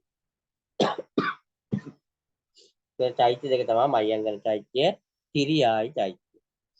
ඊට පස්සේ අහනවා පුතේ ලංකාවේ පිහිටි ප්‍රාග් බෞද්ධ ඒක අපි ලියුවා ඊට බුබ්බුලාකාර චෛත්‍ය හඳුන්වා ඒවා පිහිටි ස්ථාන දෙකක් පිළිබඳව විස්තර කරන්න. බුබ්බුලාකාර චෛත්‍ය හඳුන්වන්නලු ඒවා පිහිටි ස්ථාන දෙකක් පිළිබඳව විස්තර කරන්න. එතකොට පුතේ දිය බුබුලක හැඩයෙන් යුතු නිර්මාණය වන චෛත්‍ය තමයි පුතේ බුබ්බුලාකාර කියලා කියන්නේ. ඒ චෛත්‍ය හැඩ ටික මතක තියාගන්න පුතේ. චෛත්‍ය වල හැඩ 6ක් තියෙනවා. ඒ ටික මතක තියාගන්න. ඊට පස්සේ චෛත්‍යයක අංග ගැන අපි එදා කතා කරලා චෛත්‍යයේ අංග ටික කෙටියෙන් මතක තියාගන්න. ඒවා අනිවාර්යෙන් ගොඩක් වෙලාවට එනවාම තමයි. ඊට පස්සේ බුදු පිළිම වල මුද්‍රා ටික ඒවා පොතේ තියෙන හින්දා පොඩි කෙටියෙන් බලලා මතක තියාගන්න. එතකොට මේ දිය බුබුලක හැඩයෙන් යුතු නිර්මාණය වන චෛත්‍ය තමයි පුතේ බුබුලාකාර චෛත්‍ය කියලා කියන්නේ. එතකොට මේවා පුතේ ලංකාවේ ගොඩාක් මේ විශාල චෛත්‍ය පුතේ. විශාල ප්‍රමාණයෙන් විශාල ලංකාවේ තියෙන ගොඩාක් චෛත්‍ය මේ බුබුලාකාර හැඩයෙන් තමයි නිර්මාණය වෙලා තියෙන්නේ. ඒවා දෙකක් ගැන කතා කරනකොට පුතේ අපිට ඕන තරම් පුළුවන්. අපි රුවන්වැලි සෑය ගැන අපිට කතා කරන්න පුළුවන්. ඒකෝට ලංකාවේ විශාලම චෛත්‍යයක් විදිහට තමයි අපි රුවන්වැලි සෑය චෛත්‍යය හඳුන්වන්නේ. එතකොට පුතේ මේකේ අනුරාධපුරයේ පිහිටලා තියෙනවා. දුටුගැමුණු රජතුමා විසින් තමයි පුතේ මේක වැඩ ආරම්භ කරන්නේ සහ මේක වැඩ අවසන් කරන්නේ සද්ධාතිස්ස රජතුමා විසින් කියලා අපි දන්නවා. ඒ වගේම මේකේ දෝණයක් වූ ධාතුන් වහන්සේලා තැන්පත් කරලා තියෙන චෛත්‍යයක් කියලා අපි හඳුනා ගන්නවා. ඒ වගේම පුතේ මේ අභයගිරි චෛත්‍යයත් ඒ වගේමයි. ඒක පුතේ වලගම්බා රජු විසින් ඉදි කරන චෛත්‍යයක් විදිහට විශ්වාස කරන්නේ.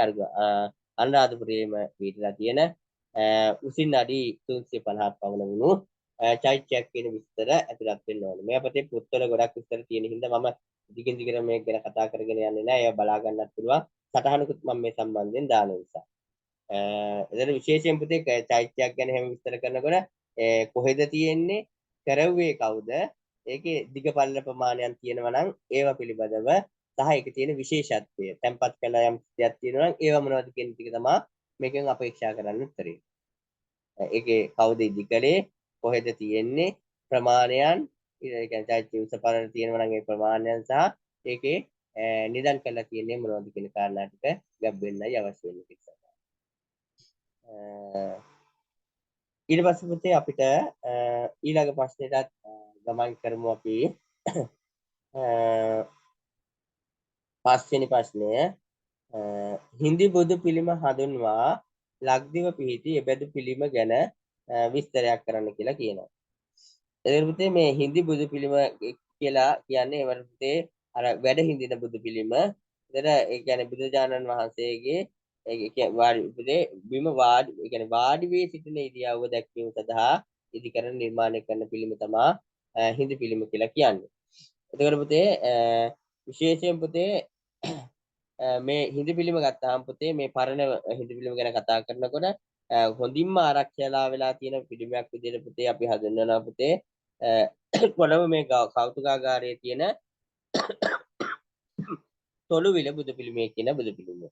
ඒතර මේ තොළුවිල කියන්නේ පුතේ අනුරාධපුරයේ තියෙන්නේ. නමුත් ඒ තොළුවිල බුදු පිළිමය කියන එක පුතේ දැනට කොළඹ කෞතුකාගාරයේ තමයි තැන්පත් වෙලා තියෙන්නේ. මේක පුතේ අඩි 5යි අඟල් 9ක් විතර උසයි කියලා කියනවා. එතකොට මේ අනුරාධපුර අබේගිරි ප්‍රදේශ තමයි පුතේ තොළුවිල කියන ප්‍රතිමා මන්දිරයක තිබිලා මේක සොයාගෙන තියෙන්නේ. එතකොට මේකේ පෙන්눔 කරන්නේ පුතේ බුදුරජාණන් වහන්සේගේ ධානී මුද්‍රාව. ඒ කියන්නේ ධාන වඩන මුද්‍රාව තමයි මේකේ පෙන්눔 කරන්නේ. ඒ වගේම තමයි පුතේ තවත් ඒ ඉතිහාසය ගැන කතා කරනකොට සමාධි ප්‍රතිමාව පුතේ සමාධි බුද්ධ ප්‍රතිමාවත් හිඳි බුදු පිළිමයක් විදිහට සැලකනවා. ඒක දැනට අනුරාධපුර මහමෙවුනාවෙන් තමයි පවතින පුතේ. කිස්තු වර්ෂ 4 වන සියවසට මේක අයත් කියලා කියනවා. මේක පුතේ තොළුවිල බුදු පිළිමේ බොහෝ ලක්ෂණ පුතේ මේ සමාධි බුදු පිළිමේ තුලත් ඇතුළත් වෙනවා කියලා සඳහන් කරනවා. ඒ වගේම පුතේ ගල් විහාරයේ පිළිමේ පිළිබඳවත් කතා කරන්න පුළුවන් විශේෂයෙන් පොළොන්නරුවේ ගල් විහාරයේ පුතේ පිළිම 4න් දෙකක්ම පුතේ මේ වැඩ හිඳිනා පිළිම. ගල් විහාරයේ පිළිම 4ක් තියෙනවනේ. ඒ 4න් දෙකක්ම පුතේ මේ වැඩ හිඳිනා බුදු පිළිම. ඒතර ඒකේ විශාල පිළිමේ පුතේ අඩි 15ක් විතර වෙන බව සඳහන් වෙනවා. ඒ වගේම තමයි පුතේ ඒ පිළිනුත් ඒ පිළිම දෙකෙනුත් පුතේ විශේෂයෙන්ම ධානී මුද්‍රාව තමයි දැන් භාවනා කරන මුද්‍රාව තමයි පුතේ විදහා දක්වන්නේ. ඔය ටික තමයි පුතේ හිඳි පිළිමය ගැන විස්තර කෙරෙන්න අවශ්‍ය වෙන්නේ. අපි ඒතර විශේෂයෙන් කතා කරන්න ඕනේ මේ තොළුවිල බුදු පිළිමේ කෞතුකාගාරය දැන්ට තියෙන්නේ සමාධි පිළිමේ මහමෙවුනාවෙන් තියෙන ඊට පස්සේ පොළොන්නරුවේ ගල් විහාරයේ තියෙන හිඳි පිළිම වහන්සේලා දෙනම. ඊට පස්සේ බුදුරුවගල හෝ කුෂ්ඨ රාජගල හෝ පිහිටි බෝධිසත්ව පිළිම පිළිබඳව හැඳින්වීමක් කරන්න කියලා කියනවා.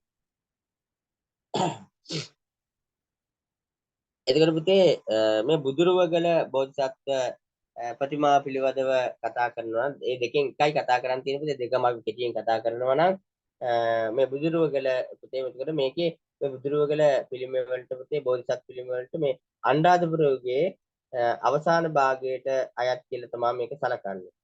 එතකොට මේ බුදුරුවගල බුදු පිළිමේ දෙපසින් තමයි පුතේ මේ මහායාන බෝධිසත්වරුන්ගේ ප්‍රතිමා තියෙනවා. අපි මේ කතා කරන්න කියන්නේ දැන් මෙතන බෝධිසත්ව පිළිම පිළිබඳව. ඒකට බුදුරුවගල බුදු පිළිමය දෙපසින් තමයි පුතේ මේ මහායාන බෝධිසත්වරුන්ගේ ප්‍රතිමා වෙන්නේ. එතකොට මේක පුතේ දකුණු පැත්තේ ඉන්නේ පුතේ අවලෝකිතේශ්වර බෝසතාණන් වහන්සේ. එතකොට අපි දන්නවා මේ මහායාන ආගම තුළ තමයි මේ බෝසත්වරුන් සංකල්පය තියෙන්නේ. එතන මේ අවලෝකිතේශ්වර බෝධිසත්වයන්ගේ රූපය තමයි මේ බුදු පිළිමේට දකුණු පැත්තෙන් තියෙන්නේ. ඒ වගේම පුතේ එතනම ඔහුගේ බිසව වන තාරා බිසවගේ පිළිවිලක්ද තියෙනවා. ඒ වගේම පුතේ මේ බුදු පිළිමේට වම් පැත්තෙන් පුතේ මංජුශ්‍රී කියන බෝධිසත්වයන් වහන්සේගේ පිළිවිලක් තියෙනවා බිසවගේ පිළිවිලක් එක්කම. එතකොට මේකේ විශේෂත්වය තමයි පුතේ මේක ඉතාම පැටලි ස්වරූපයෙන් තමයි නිර්මාණය කරලා තියෙන්නේ. දැන් අර ගලින් නෙළුව වුණාට මේක මහා අර ගොඩාක් අර 3D විදිහට කරලා නැහැ. මේක පෙතලි ස්වරූපයෙන් තමයි නිර්මාණය කරලා තියෙන්නේ. එතකොට කුෂ්ඨ රාජගල පිළිමය ගැන කතා කරනකොට පුතේ මේක ගාලු මාතර මහා මාර්ගය අතර තමයි පුතේ වැලිගම කියන හරිය තියෙන පර්වතයක තමයි නෙල්ලා තියෙන්නේ. එතකොට ඒක මේ කුෂ්ඨ රාජ කියන නමින් පුතේ මේ අවලෝකිතේශ්වර කියන බෝධිසත්වයන්ගේ පිළිමය තමයි ප්‍රචලිත වෙනවා කියලා එතන සඳහන් කරන්නේ. ඉතින් මේ පිළිමයත් පුතේ ගලෙහි හාරන රද කුහරයක තමයි නිර්මාණය කරලා තියෙනවා කියලා කියන්නේ. ඒ වගේම තමයි පුතේ මේකේ අලංකාර ජටාවක් තියෙනවා. ඒකේ පුතේ ඉදිරියේහි හා දෙපසින් පුතේ කුඩා ධානී බුද්ධ රූප හතරක් සඳහන්ව තියෙනවා කියලා කියනවා.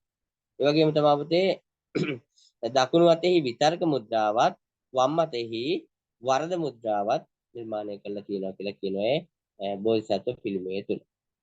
ඒ වගේ තමයි මේ බෝධිසත්ව පිළිමේ තියෙන අනිත් විශේෂත්වය තමයි මේ උත්තරාජගල බෝධිසත්ව පිළිමේ මේක පුතේ ඍජුව සමමිතිකව තමයි හොඳට ඉතාම සමමිතිකව නිර්මාණය කරපු රූපයක් විදිහට පිළිරුවක් විදිහට සඳහන් වෙන්නේ.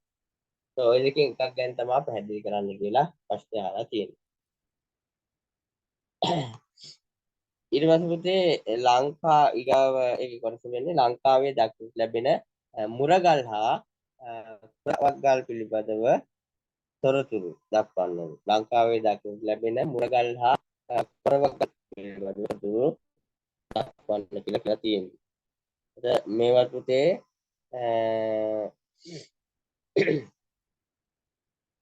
ගොඩාක් පොතේ තියෙන හින්දා විස්තර මම ගොඩාක් විස්තර නොකරලා මේවට අවශ්‍ය කෙටි සටහනක් විදිහට සටහන මම දාන්නම් දැනට මේ මහගෙන ඉන්නේ. එතකොට මේක විශේෂයෙන් පුතේ අපිට කතා කරන්න තියෙන්නේ ලංකාවේ පිහිටි ගල්හා කොරවග්ගල් පිළිබඳ තොරතුරු තමයි. එතකොට විශේෂයෙන්ම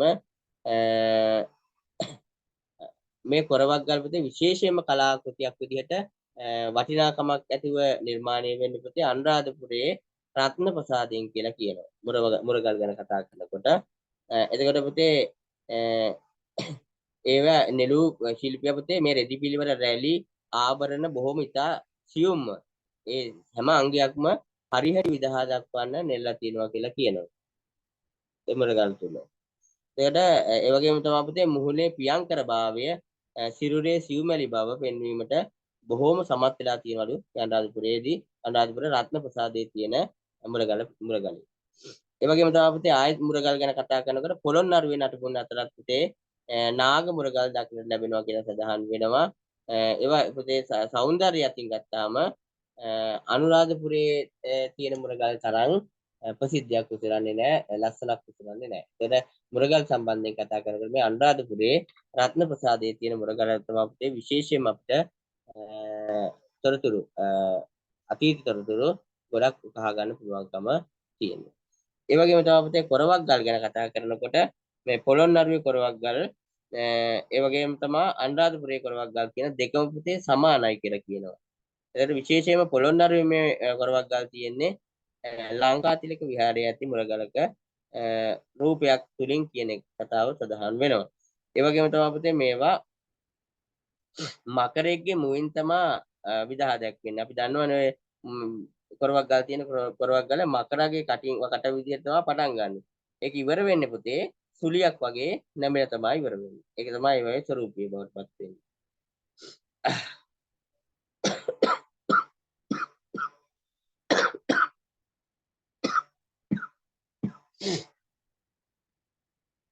එතකොට පුතේ මේකේ පොතේ මම මෙතන සඳහනක් දාලා තිනවා පොතේ විශේෂයෙන් පුතේ මේ කොරවක්ගල් සහ මුරගල් කියන තැනට පොතේ තියෙන අපේ දහම් පාසල පොතේ තියෙන 222 සහ 225 කියන පිළිතුරෙන් තමයි පුතේ උත්තරේ ගන්න පුළුවන්කම තියෙන්නේ. ඒක පොඩ්ඩක් බලා ගන්න. මම උත්තරයක් කෙටියෙන් හදලා දාන්නම්. දැනට ඔයාලා බලා ගන්න පොතේ ලියලා තියාගන්න 222 පිටුව හා 225 පිටුව තුලින් අපිට ලංකාවේ දක්නට ලැබෙන මුරගල් සහ කොරවක්ගල් පිළිබඳව තොරතුරු ලබා ගන්න පුළුවන්කම තියෙනවා.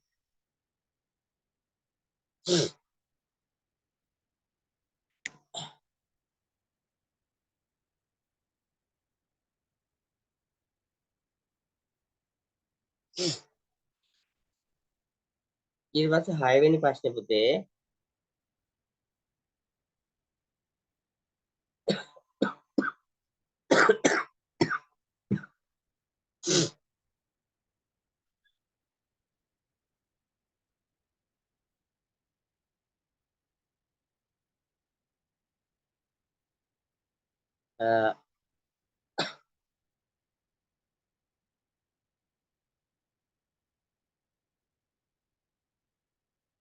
ආදිම යුගයේ සිට බෞද්ධ චිත්‍ර ලංකාවේ පැවති බව තහවුරු කිරීමට යෝග්‍ය පැරණි සාහිත්‍ය සාධක තුනක් කියන්නේ. ඒ කියන්නේ පුතේ ආදිම යුගයේ ඉඳලා බෞද්ධ චිත්‍ර ලංකාවේ තිබුණා කියන්න තියෙන තහවුරු කිරීම. ඒතර අපි දන්නවා පුතේ අතීතයේ ඉඳලම ওই විහාර ගෙවල් වල විවිධ චිත්‍ර කලා නිර්මාණය වුණා.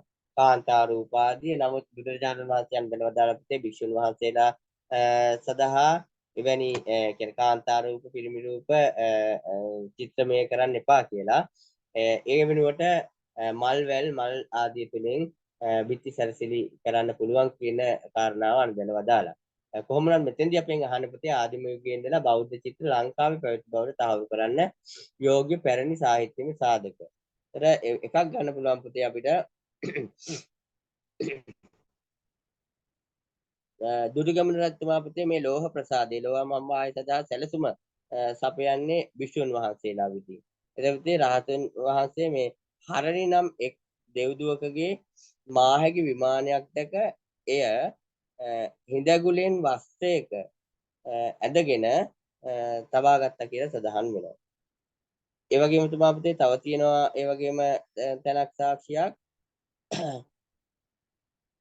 මෙයා පස්වන සීවසේදී මේ අටුවාචාරී බුද්ධඝෝෂ හිමියන් රචනා කළ මේ විසුද්ධි මාර්ගයේ පුතේ කුරණ්ඩක ලෙනෙහි සත්බුදුවරුන්ගේ අබිනිෂ්ක්‍මණ චිත්‍රය නගා තිබූ බව පුතේ සඳහන් කරලා තියෙනවා. ඒතකොට පුතේ අතීතයේදී චිත්‍ර තිබුණා කියන එක සඳහන් වෙන එක කාරණාවක් විදිහට අපිට ගන්න පුළුවන්.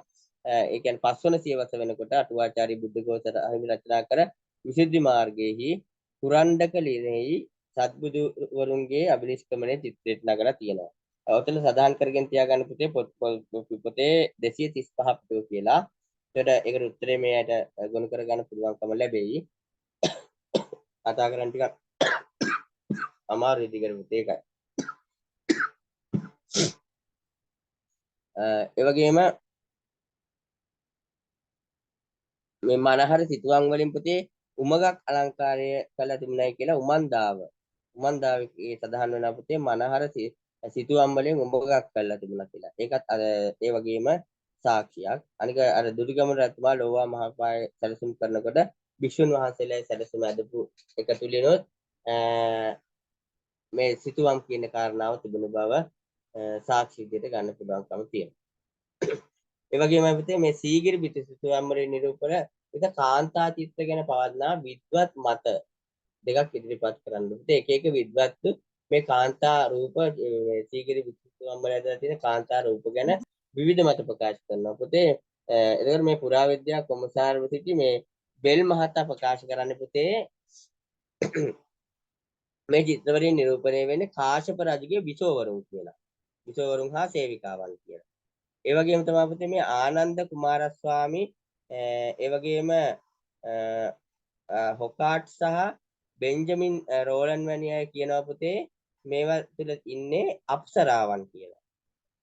ඊට පස්සේ මහාචාර්ය සෙනරත් පරණවිතාන මහතා කියනවා පුතේ මේවා තියෙන්නේ විජ්ජුලතා ඒ කියන්නේ විදුලි කුමාරියන් හා මේඝලතා වලා කුමාරියන් කියලා. විදුලි කුමාරියන් හා වලා කුමාරියන් කියලා සෙනරත් පරණවිතාන මහත්තයා කියනවා. අර කියන ආනන්ද කුමාරස්වාමී ඒ වගේම හොකාට් සහ බෙන්ජමින් රෝලන් වැනි විද්වත්තු කියන පුතේ ඒ ඉන්නේ අප්සරාව කියලා. එතකොට මේ බෙල් මහතා ප්‍රකාශ කරන්නේ පුතේ කොමසාරිස්වරයෙක් හිටපු එවැම් කරන්නේ කාශ්‍යප රජුගේ බිසෝවරුන් සහ සේවිකාවන්. ඔය වගේ එක එක විද්වතුන් විසින් විවිධ මත ඉදිරිපත් කරනවා සීගිරි විසුද්ධිය සම්බන්ධයෙන්. ඒ වගේම තමයි පුතේ සීගිරි චිත්‍ර සම්ප්‍රදායට අයත් සිතුවම් දක්නට ලැබෙන හිඳගල හා මිහින්තලේ චිත්‍ර ගැන විස්තරයක් කරන්න කියලා කියනවා. එතකොට මේ හිඳගල කියන එක ගත්තාම හිඳගල පුතේ මේ සීගිරි චිත්‍රවලට බොහෝම සමානයි කියලා කියනවා. මේ හිඳගල පිහිටලා තියෙන පුතේ මේ මහනුවර ආසන්නයේ හිඳගල විහාරය. එතන මේවා ගොඩාක් මැකිලා ගිහින් තියෙනවා කියලා කියනවා. කිස්තු වර්ෂ 7 වන සියවසට අයිති කියලා කියනවා. මේ සීගිරි චිත්‍ර සම්ප්‍රදායම අනුගමනය කළා මහනුවර ප්‍රදේශයේ තියෙන හිඳගල විහාරයේ චිත්‍ර නිර්මාණය කරලා තියෙන්නේ කිස්තු වර්ෂ 7 වන සියවසට අයිති කියලා කියනවා.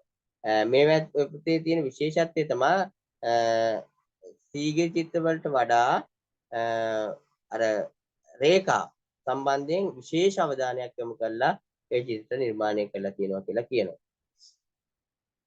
ඒ වගේමයි මිහින්තලේ ගැන කතා කරනකොට මිහින්තලේ දාගැබකත් පොතේ ධාතු ගර්භයකින් සොයාගත් දේවතාවන් වලාකුලින් මතුවන අන්දම චිත්‍රයට නගලා තිබුණා කියලා සඳහන් කරනවා. එතකොට ඒවත් පොතේ සීගිරි සිතුවම් කලාවේ ලක්ෂණ බොහෝ විට පෙන්වුම් කළා කියලා පැහැදිලි කරනවා. එතකොට දැනට මේ සිතුවම් වල තියෙන පොතේ ආකෘතිය කියන්නේ චිත්‍ර අඳිනකොට ඇදපු ආකෘතික රේඛා පමණක් කියලා කියනවා. 8 වන සියවසට විතර අයත් කියලා කියනවා. ඒකට මිහින්තලේ දාගැබේ තියෙන චිත්‍ර 8 වන සියවසේ, හිඳගල චිත්‍ර 7 වන සියවසේ. මේවා පුතේ ගොඩාක් දුරට ආරක්ෂා වෙලා නැහැ. දැන් ඔය මිහින්තලේ වෙන රේඛා පමණයි කියන අනිත් යම් යම් ආරක්ෂාවක් තියෙනවා. සාපේක්ෂව බලුවම පුතේ මේ සීගිරි චිත්‍ර තමයි දැන්ටත් ආරක්ෂා වෙලා තියෙන ඔය ප්‍රමාණයෙන් හරි.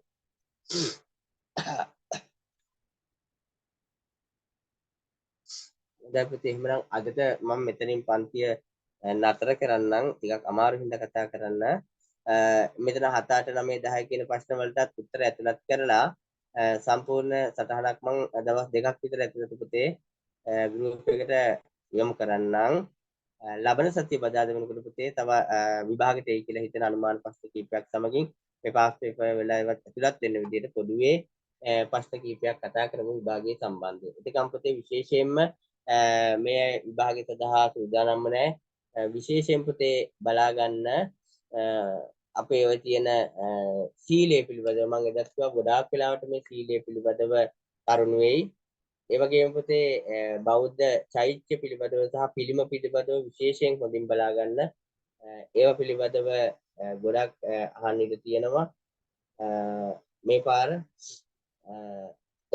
ඊට අමතරව පුතේ ඔය පැවිදි ජීවිතය ආශ්‍රිතව සහ ගිහි ජීවිතය ආශ්‍රිත සිරිත් විරිත් වලින් අනිවාර්යෙන් ප්‍රශ්නයක් වෙන හින්දා ඒවට විශේෂ අවධානයක් යොමු කරන්න.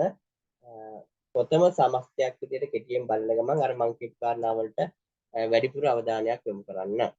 ඒ වගේම විශේෂයෙන් පුතේ දැන් මේ 4 වෙනි කොටස ආදී තුලින් ප්‍රශ්න තෝරගන්න හින්දා ජපානය, බුරුමය, ඊට පස්සේ අපේ චීනය, ඊට පස්සේ තායිලන්තයේ කියන රටවල් 4ම පිළිබඳව යම් විශාල අවබෝධයක් ලබා ගන්න හින්දා මේ පාඩම් 4ත් කියවලා තියාගන්න එක හොඳයි. අපි ලබන සතියේ ප්‍රශ්නයක් කතා කරමු.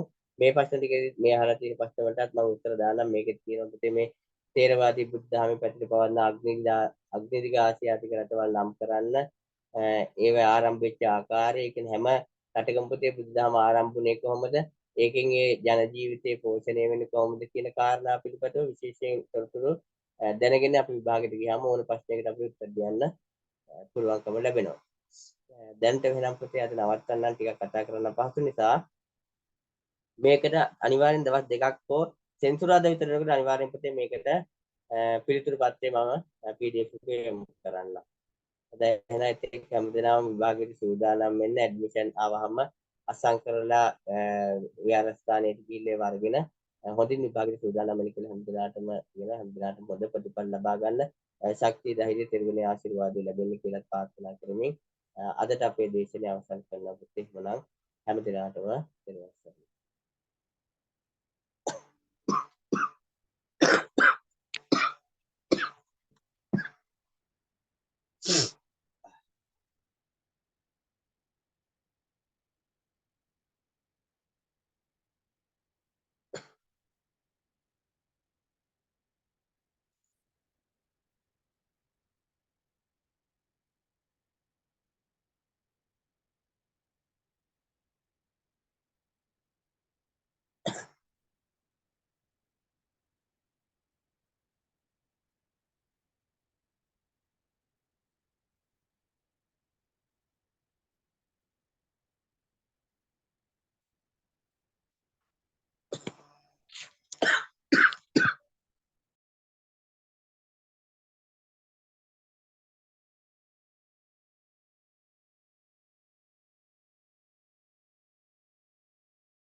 තෙරුවන් සරණයි හාමුදුරනේ.